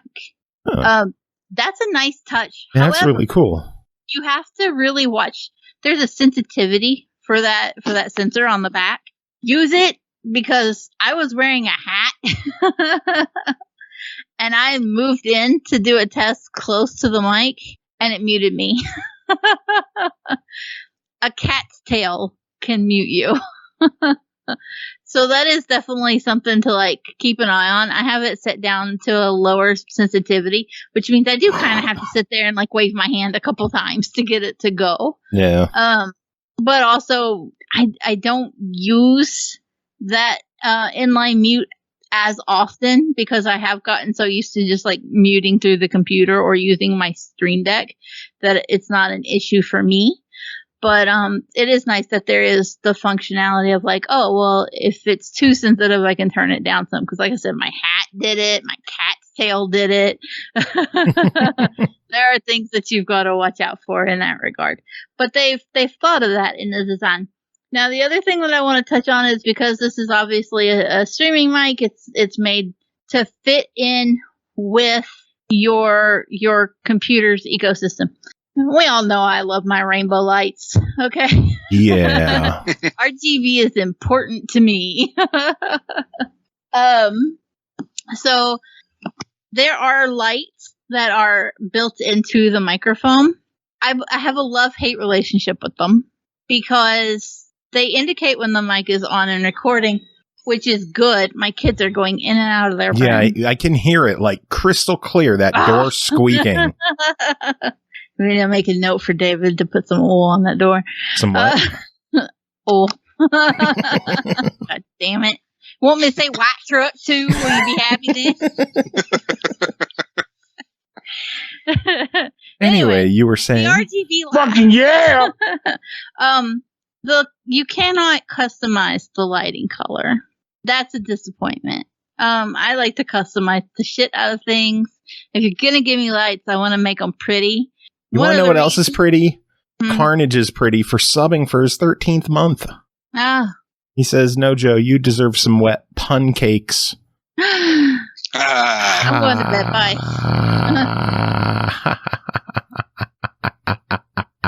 Wet pancakes! Anyway. Now.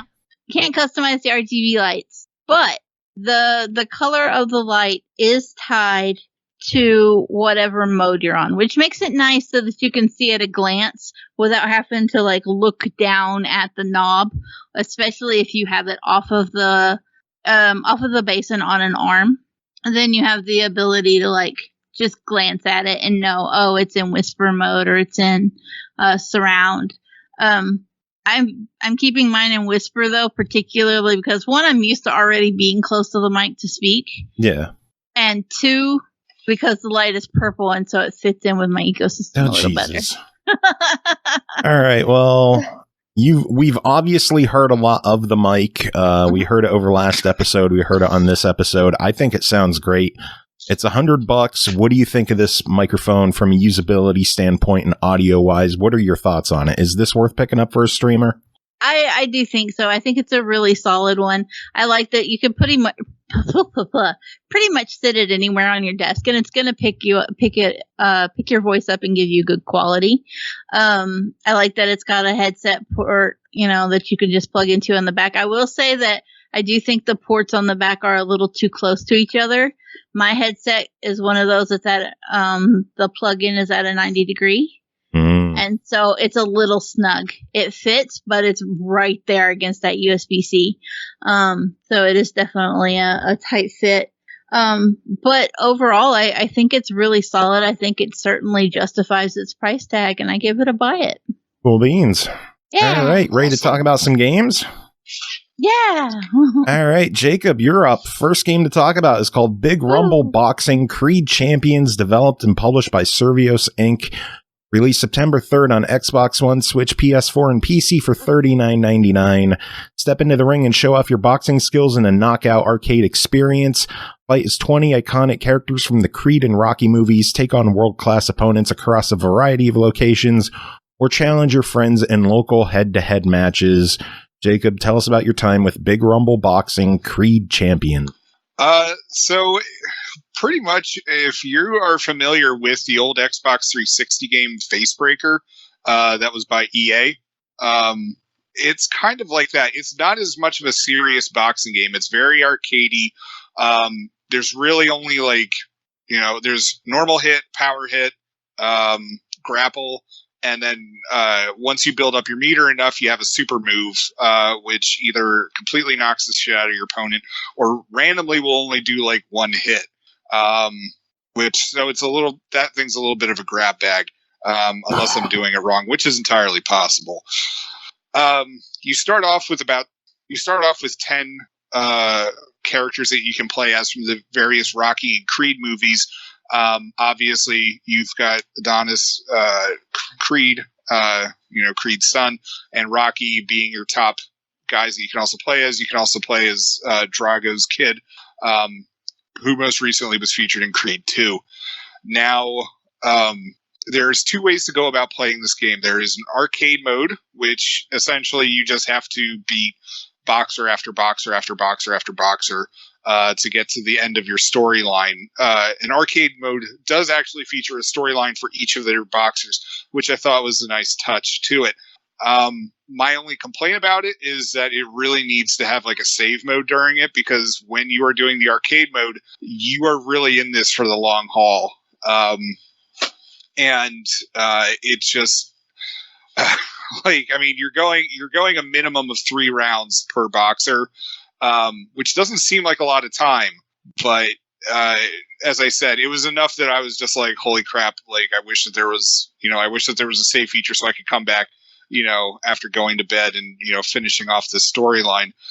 But now I wonder if it supports quick resume on the Series X. I don't know, but that would be nice if it did. Quick resume is like a life changer for games that support it. Like, holy shit, it's a world changer. So if your game supports quick resume, thank you, and I love you. So with arcade mode, the nice thing about it is that as you're going through it, provided that you beat like the final guy that you have to go up against, provided that you do that, you unlock one other fighter to go along with that character, and you unlock the original fighters, all three or four like alternative costumes, which otherwise you're doing versus mode, which is just a string of one-on-one fights, which all lead up to a person that you unlock as you go through.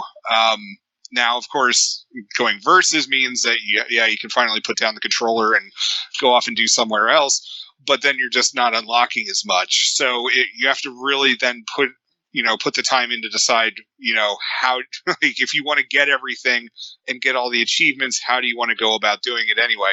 Personally, I recommend going through the arcade, because even though, as I said, you're in it for the long haul, there's way more achievements attached to it, because you do get achievements for finishing each fighter's arcade mode storyline. So, and achievements are what matters. Well, naturally. I mean, we're all achievement whores on this show, so I mean, it does matter to us. So, with that being said, the game is a lot of fun. As I said, it's very much face breaker. It's very arcadey. Occasionally the AI felt a little cheap with sometimes with how it was recovering and pummeling the crap out of me. But at the same time, this is also based on Rocky, and if you've ever watched any of the Rocky movies, they are never based in reality. Rocky Balboa and Ivan Drago and Rocky IV, they went on for 30 rounds, which no two heavyweight guys are at. They're never going to go that far, and so I don't know if the game was padding itself out a little bit and, being true to the series. If it is, cool. If not, it was oh my God. At the same time, I had a lot of fun with this game. It's a little disappointing that, there's not online multiplayer for it, but at the same time, I'm also okay not having to deal with some cheater online. And I do appreciate the fact that there is local multiplayer, so you and your buddy can go head to head in this game and then pummel the crap out of each other in real life because one of you is doing better than the other one. Yeah, I would beat the shit out of you both. Hey, I've actually boxed before. It sucks. We have video evidence of me tackling your ass. So that's true. Although I agreed to be tackled. Very true. So also, that was tackled on concrete, so that's a little different. I don't really know if I haven't gotten through all the characters, so I don't know how many who all is the achievements do list who all is included. I don't know if there's ever going to be DLC for this. That would be kind of cool, because I know that there is supposed to be a Creed 3 in development. So, I mean, hopefully this game has some longevity, to help build excitement for that movie, provided it comes out. It's fun. If you like Rocky, if you're looking for a boxing game that's not, Fight Night, like the other EA's other end of the boxing spectrum. If you're looking for some fun with boxing and you don't want to have to think about it too much, honestly, this game was a lot of fun. Especially for a movie license game. I was pleasantly surprised that, unlike previous Rocky games, this one didn't suck. So, well, $40 on this one. What are your thoughts? 40. Do you not pay attention when I say this shit at the beginning? No, because no, he usually definitely doesn't. No, I never pay attention because usually I'm thinking like, about what I want to say and like what I want to talk about. So then I can constantly say and a million times and say it's good. 40, yeah, and you had fun. Yeah, $40 seems a little steep to me, but honestly, as I said, I had a lot of fun with it. So yeah, I'd be down for that. Yeah, 40. Yeah, 40. Buy it, try it. What's your verdict? It's a buy it. I mean, because I do understand that it is the Rocky license, so this wasn't going to be like a little 15. I was hoping it was going to be a $15 game, but 40 I still understand, and there's plenty of life in this game, much like the Rocky series. So go for it. All right, next game to talk about is Mickey Storm and the Cursed Mask, developed by Triangle Studios, published by Lion Castle. Released August 24th on Xbox One, Switch, and PS4 for $17.99. Spy up and save your parents in this action-packed platformer. Welcome to the world's greatest water park. In this resort full of wild adventures and thrilling water slides, only you and your sister can stop the evil Dr. Fisher. Using the powers of a mysterious mask, this vicious villain has enchanted the entire park to finally trap your parents. Jacob, what's going on in Mickey Storm and the Cursed Mask? So, as as the game description said, you and your sister, or it's really you and your family, are at this, this new water park, and you hope to, the plot is like the kid actually says, "Man, I can't wait to vlog this," which I'm just like, I don't think any kid actually says that, but like I cringed hearing you say those words. Yeah, I kind of cringed reading it, but whatever, oh my god, even the description, luckily you're not alone in this, as you'll be accompanied by your special spy vlogging drone buddy. Yeah. Oh, so, my soul hurts. When I first read that line, it just immediately brought in like the Dr. Evil, like, I'm cool, I'm hip, ducka, like, anyway, dialogue aside. So pretty much you and your family are at this, this new water park / like built inside a volcano thing. I don't know. It's standard spy fare kind of stuff.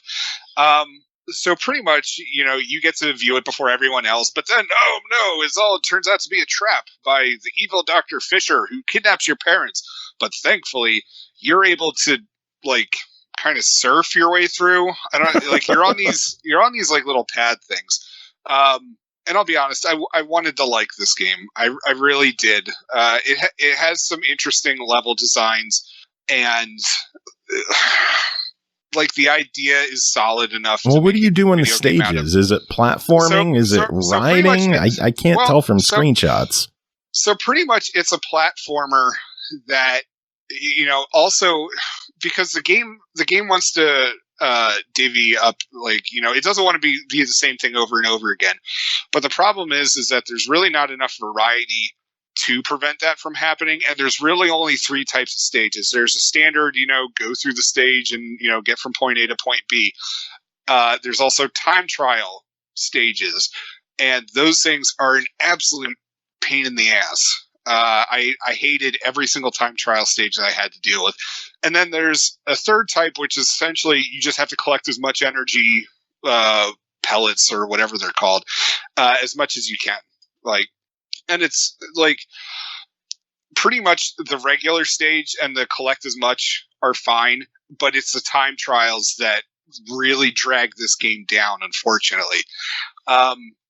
because the controls, like, pretty much you just have to go, like, you not only have to do standard platforming stuff, but you also have to use the environment around you to build up momentum and be able to jump to different areas. And at the same time, you also have to make sure that you're landing correctly, which the game does try to show you how to balance your little board thing that you're on. But you just end up wiping out a lot, and that takes away from your health. And then eventually the game starts introducing monsters per level, which could be like giant frogs or like little weird things floating in the air. And they're introduced a little too early, in my opinion, for you trying to getting a hang of the game itself. And it's just between that, and then they start also doing the time trials with it, and the time trial levels, they just start like you'll die, or you'll lose your life, and then it just restarts from your last save point.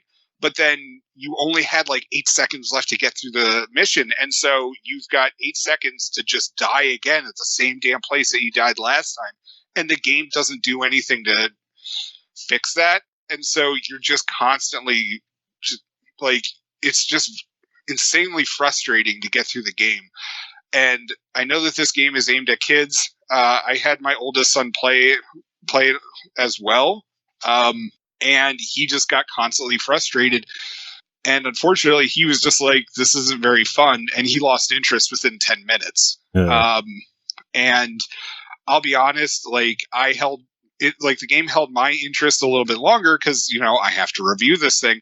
But honestly, if I had just bought this game on a whim, I would have lost interest within 20 minutes because, again, those time trial levels, I get the idea that this is supposed to be an exciting challenge, but the system that it has in place just ends up making it more impossible than not. And so then you have to bounce out of the level, hop back in, and try again. And it's just I wish that there was a way to go through the level first, just so I get the hang of it, and then make it oh, well, if you want to get more, more gear or more energy stuff or more whatever, then you could do the time trial stuff.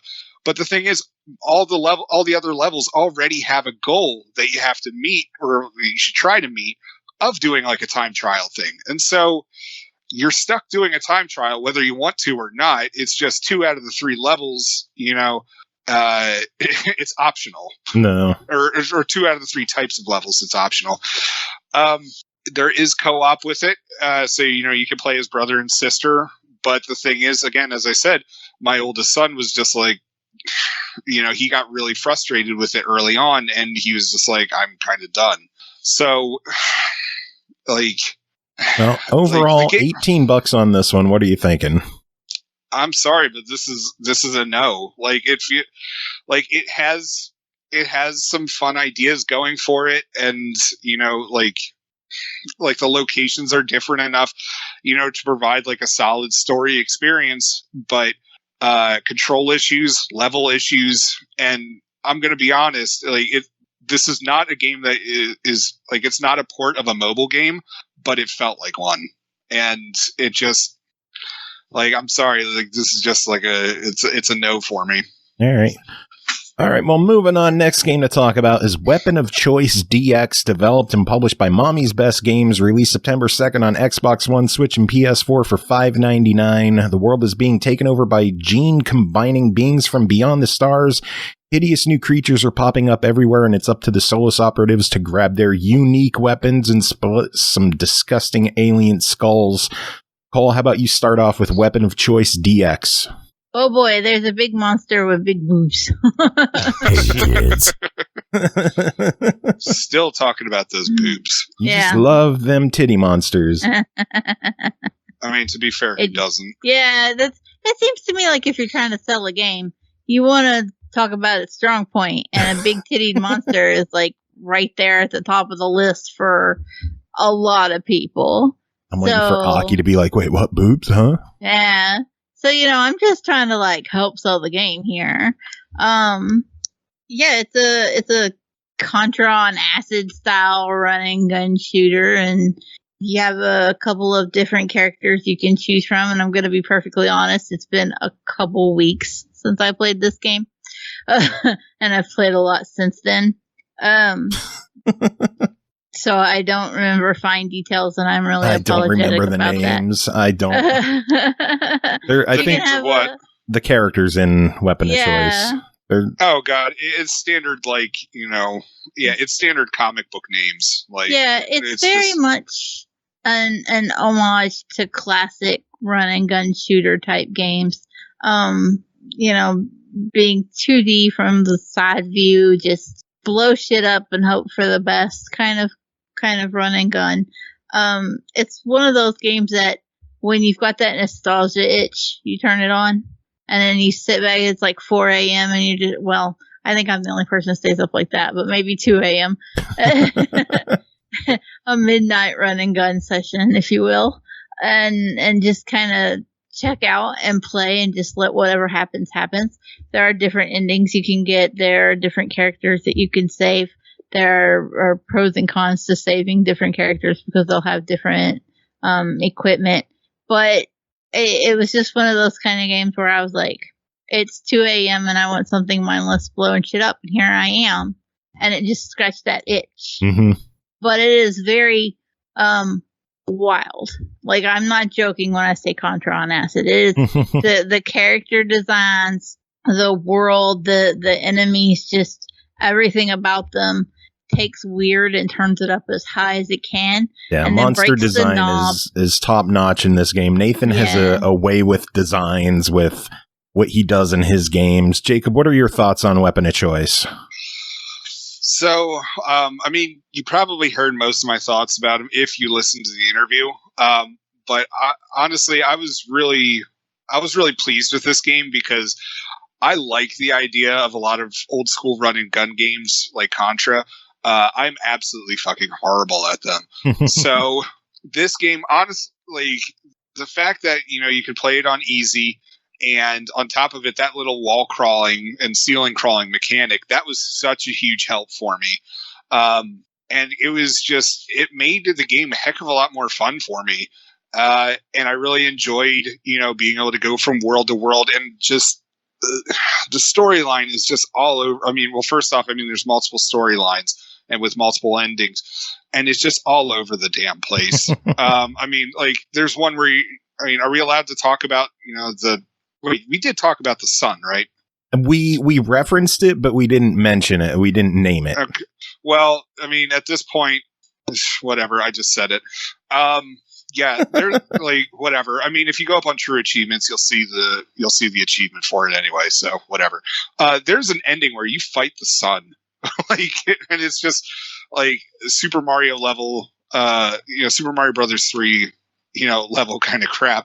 You're just fighting the sun, and that's it. That's the end of that. That's the end of that storyline. And then it goes on to other stuff where it's just like, hooray, you won, hooray, you didn't win, and there's so much to explore and all these different operatives to find. There's a lot of replayability for this game, and I really like that, along with the gameplay to it. And on top of it, it's what is it, $5.99? I believe $6. What are your thoughts? Holy shit, I got the price right for once. Honestly, for $6, this is a total yes. Absolutely. I'm really glad that I got to review this game. Because honestly, I don't know that I would have picked it up otherwise. And so, if you're like me, where you suck at old school, retro run and gun games, give this one a shot. It's only $6 and it's a ton of fun. I highly recommend it. Cool. Cole, your thoughts? Yeah, I agree. It's a lot of fun. It's definitely one of those that it's accessible enough that even though it's hard, you can still just pick it up and play and have a good time with it. If $5, $6, I'm good for it. Go buy it. Cool. All right, Jacob, you're done. Get the fuck out of here. Woo! Thank God. I'm glad we're all in agreement about that. Yes, we all agree. Get the fuck out of here. And I'm talking of this fruit fly, too. Get the fuck out of here. Yeah, go away. You didn't ask me if I have anything else to say. God, do you have any fun? No. Fuck off. Next game to talk about is The Big Con, developed by Mighty Yell Studios, published by Skybound Games, released August 31st on Xbox One, Series X and SP and PC for $14.99. Hustle your way across 90s America as a runaway teen con artist. Choose how to make your scratch as you don disguises, pick pockets, and rip people off in this comedic, crime-filled adventure. Experience the totally rad 90s in all its plaid and payphone glory. Cole, tell us about your time with The Big Con.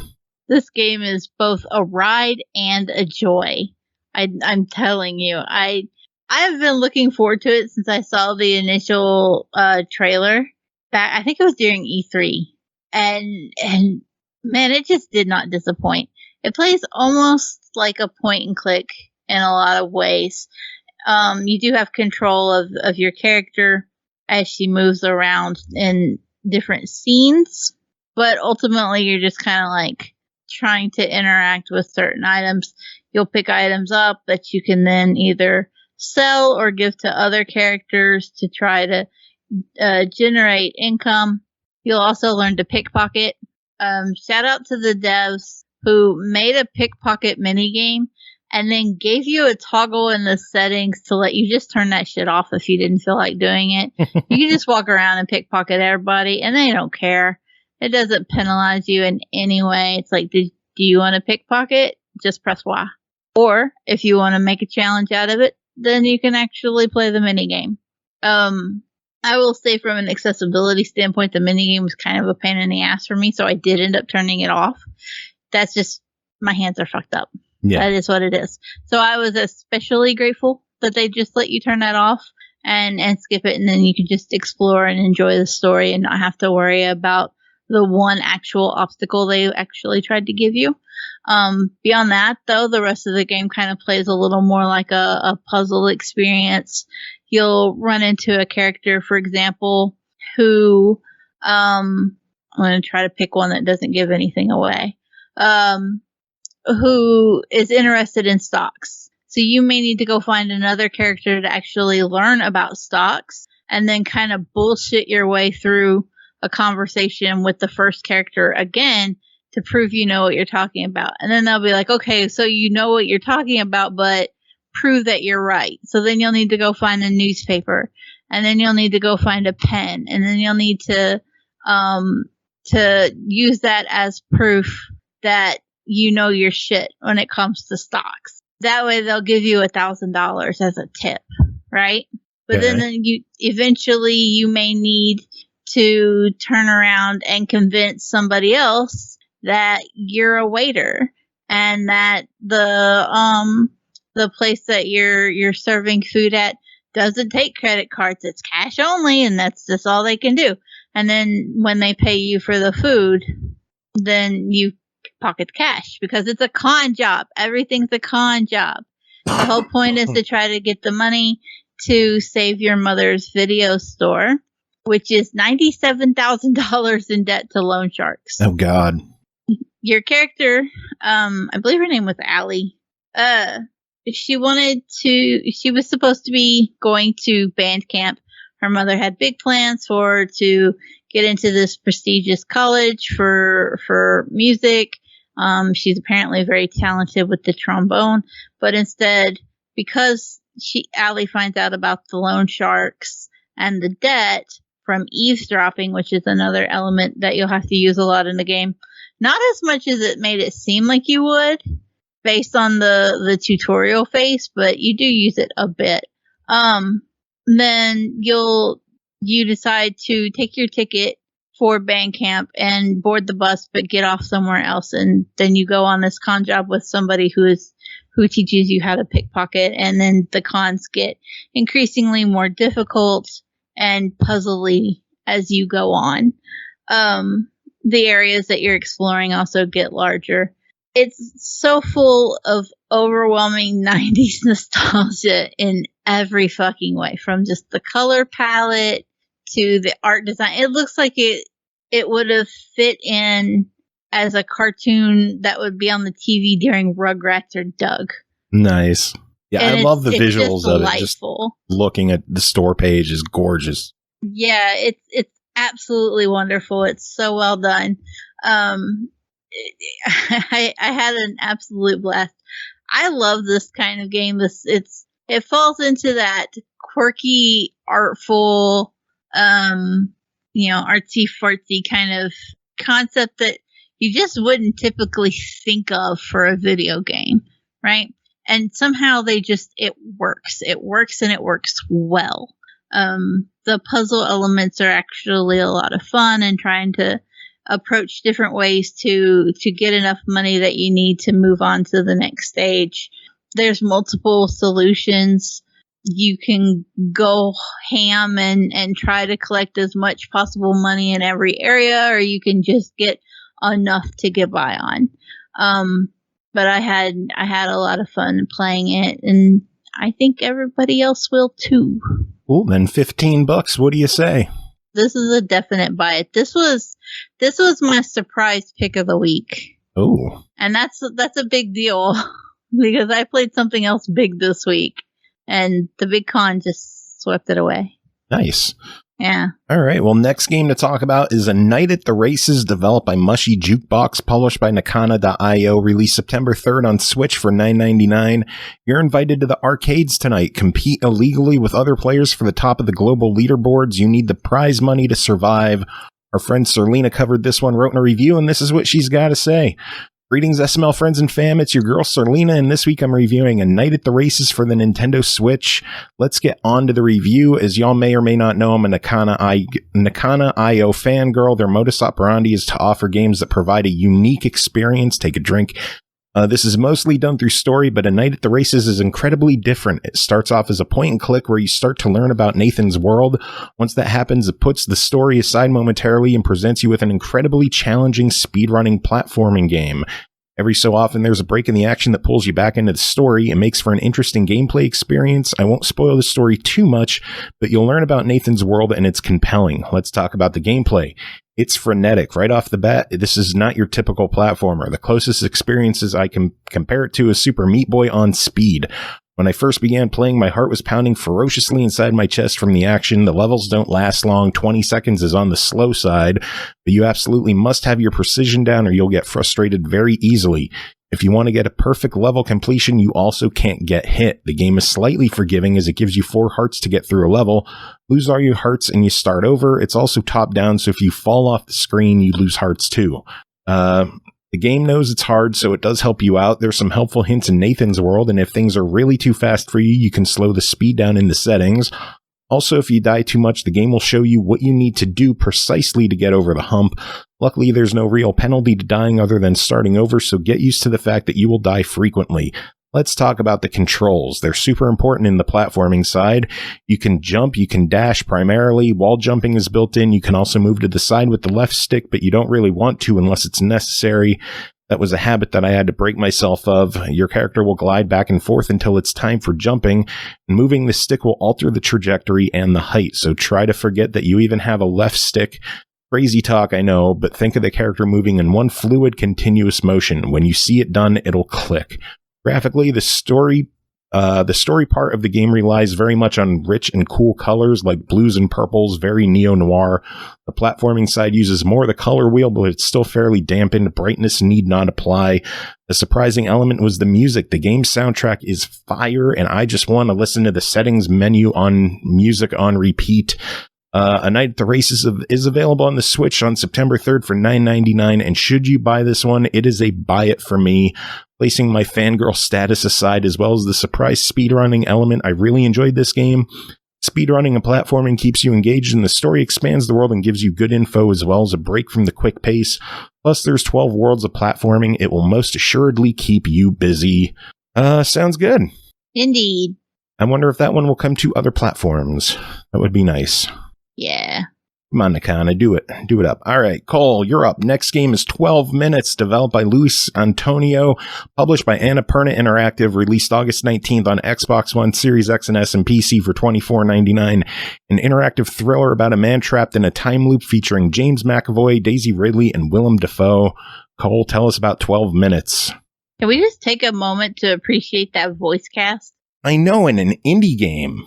Holy fuck. That was, Annapurna had to throw some money around for that shit. Yeah, I'm not mad at them for it because everybody in that cast just really pulled their weight. They did a fantastic job. And I think the voice acting definitely helps in a game like this where in 12 minutes everything happens from a top-down view. So you don't get character expressions and things like that.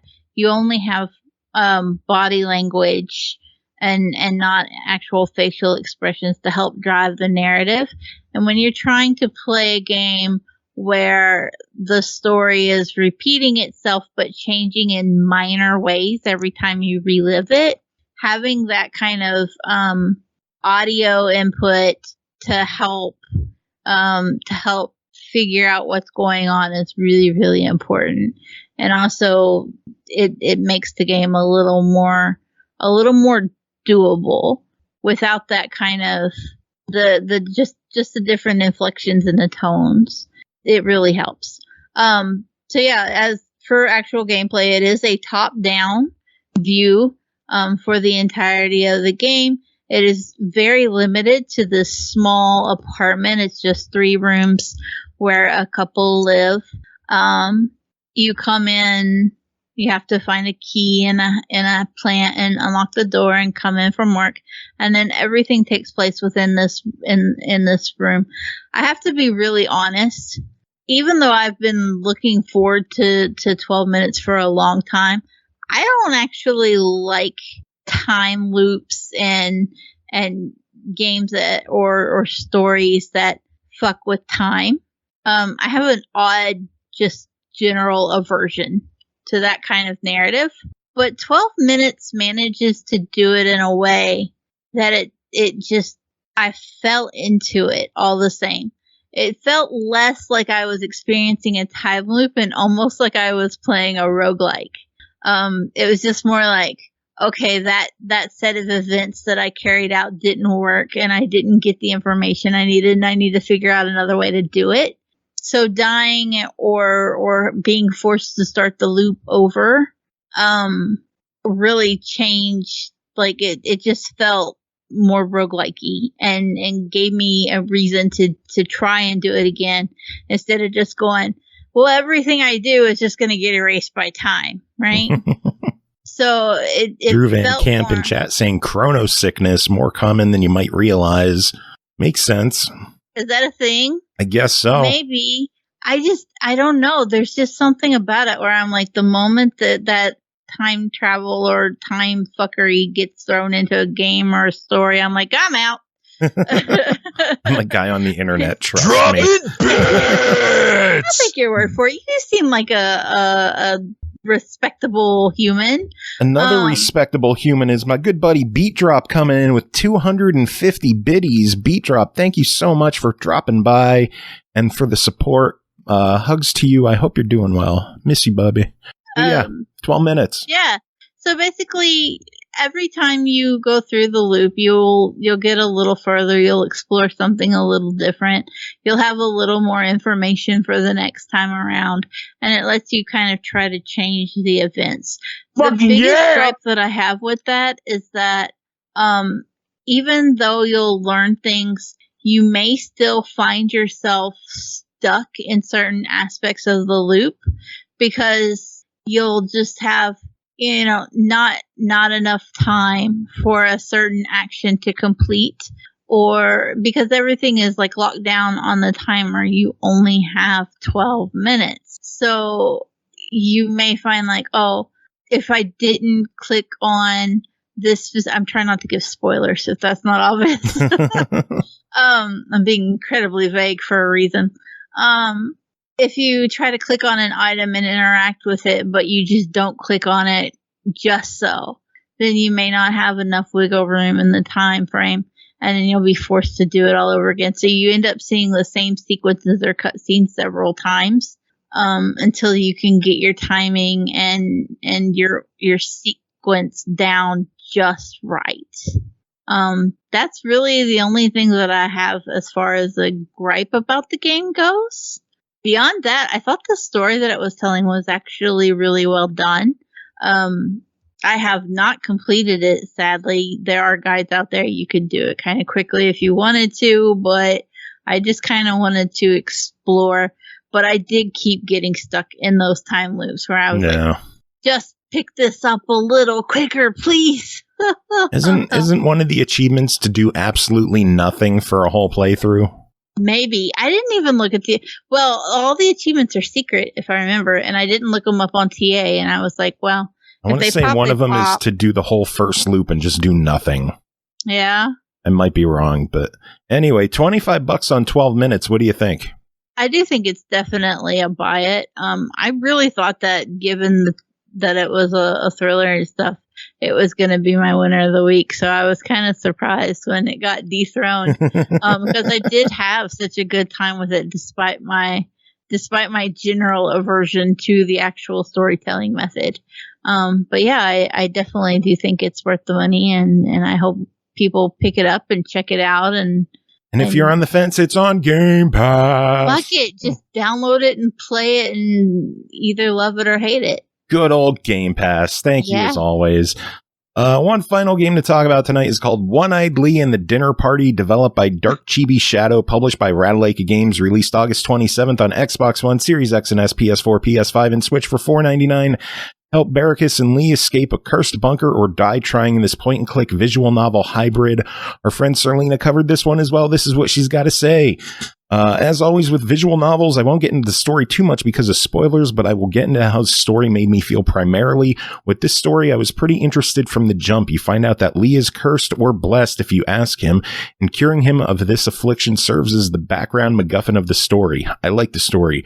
Barracus and Lee are two very distinct personalities and good foils for each other. As much as they argue and banter back and forth, there's a mutual respect between them. The dialogue is pretty good. There are some laughs to be had and some surprisingly difficult moments, which I was thankful for. I'll never turn my nose up at a good balance. Let's talk about the gameplay. It's point and click, y'all. You see an object or person, and it lights up, and you click on it to get more info about it. Not difficult at all. The tricky point is getting your points and clicks to line up with what you're trying to do at that point in time, and that's a bit annoying.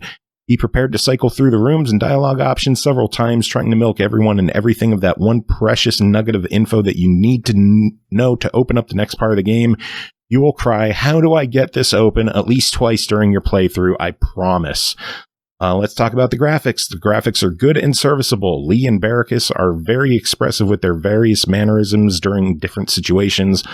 I also appreciate that their expressions don't always sync up either, so that's cool. There's plenty of detail to be had in your underground hidey hole, and I found it amusing to count all the references to fruit. There's even a point where Lee mentioned Barracus's attention to detail, and I got a kick out of that. The art style is a bit of a throwback to old school point and clicks, but it's still pretty bubbly and light. There's one thing I didn't care for, which was the font choice. I felt it was too mechanical for the overall cute art style. The major glaring, oh my god, how could you do this to me, is the ending. Okay, well, this game has 4 endings, no problem. If you don't do it just right and get the exact items you need, you will lock yourself into one ending, thus forcing you to start over from the beginning of the game. I hate that. I hate that with every fiber of my being. Yes, I realize that the game isn't long, but at the same time, as I'm trying to get all the other endings, I realize I couldn't, and that's just awful. You are not holding my platinum trophy hostage. Do you hear me? One-Eyed Lee and the Dinner Party is available on PS4 and PS5 right now for $4.99, as well as on other platforms. And should you buy it, there's no reason for you to not buy it. I mean, it's under $5. It'll take you about 2 hours on your first playthrough, and it's done by basically one dude. Go buy it, support, get some entertainment. Fuck it, why not, right? And that's why we have that rating. That's such a good rating. I heard you gasp when I said one last game to talk about. Did you think it was yours? No. You thought it was yours. Yeah. I heard that. It's like, one last game to talk. Gotcha. Got you to freak out. Oh, fuck, what I forget. Oh, man. Well, that is it for this episode. We made it through another one. Cole, thanks for being here. Thanks I guess. for having me, I guess. Thanks to Jacob for being here, I guess. Another big thanks to Rick at Tipping Goat for coming on, chatting with us. Super Sportsball. Go sports with the Sportsball and slam dunk touchdown the sports balls. It's $15. You should play it. You should buy it. It is good shit. Yes. I think it's $15, right? It's $15. Let me check my notes. Watch it be like 12 and I'm an idiot. I think he said $14.99. Yeah, $14.99. Yeah, there we go. $15. I don't look like a complete fool. Yes, I do. Cole, do you have any final words to end the show? Play games, have fun. Goodbye.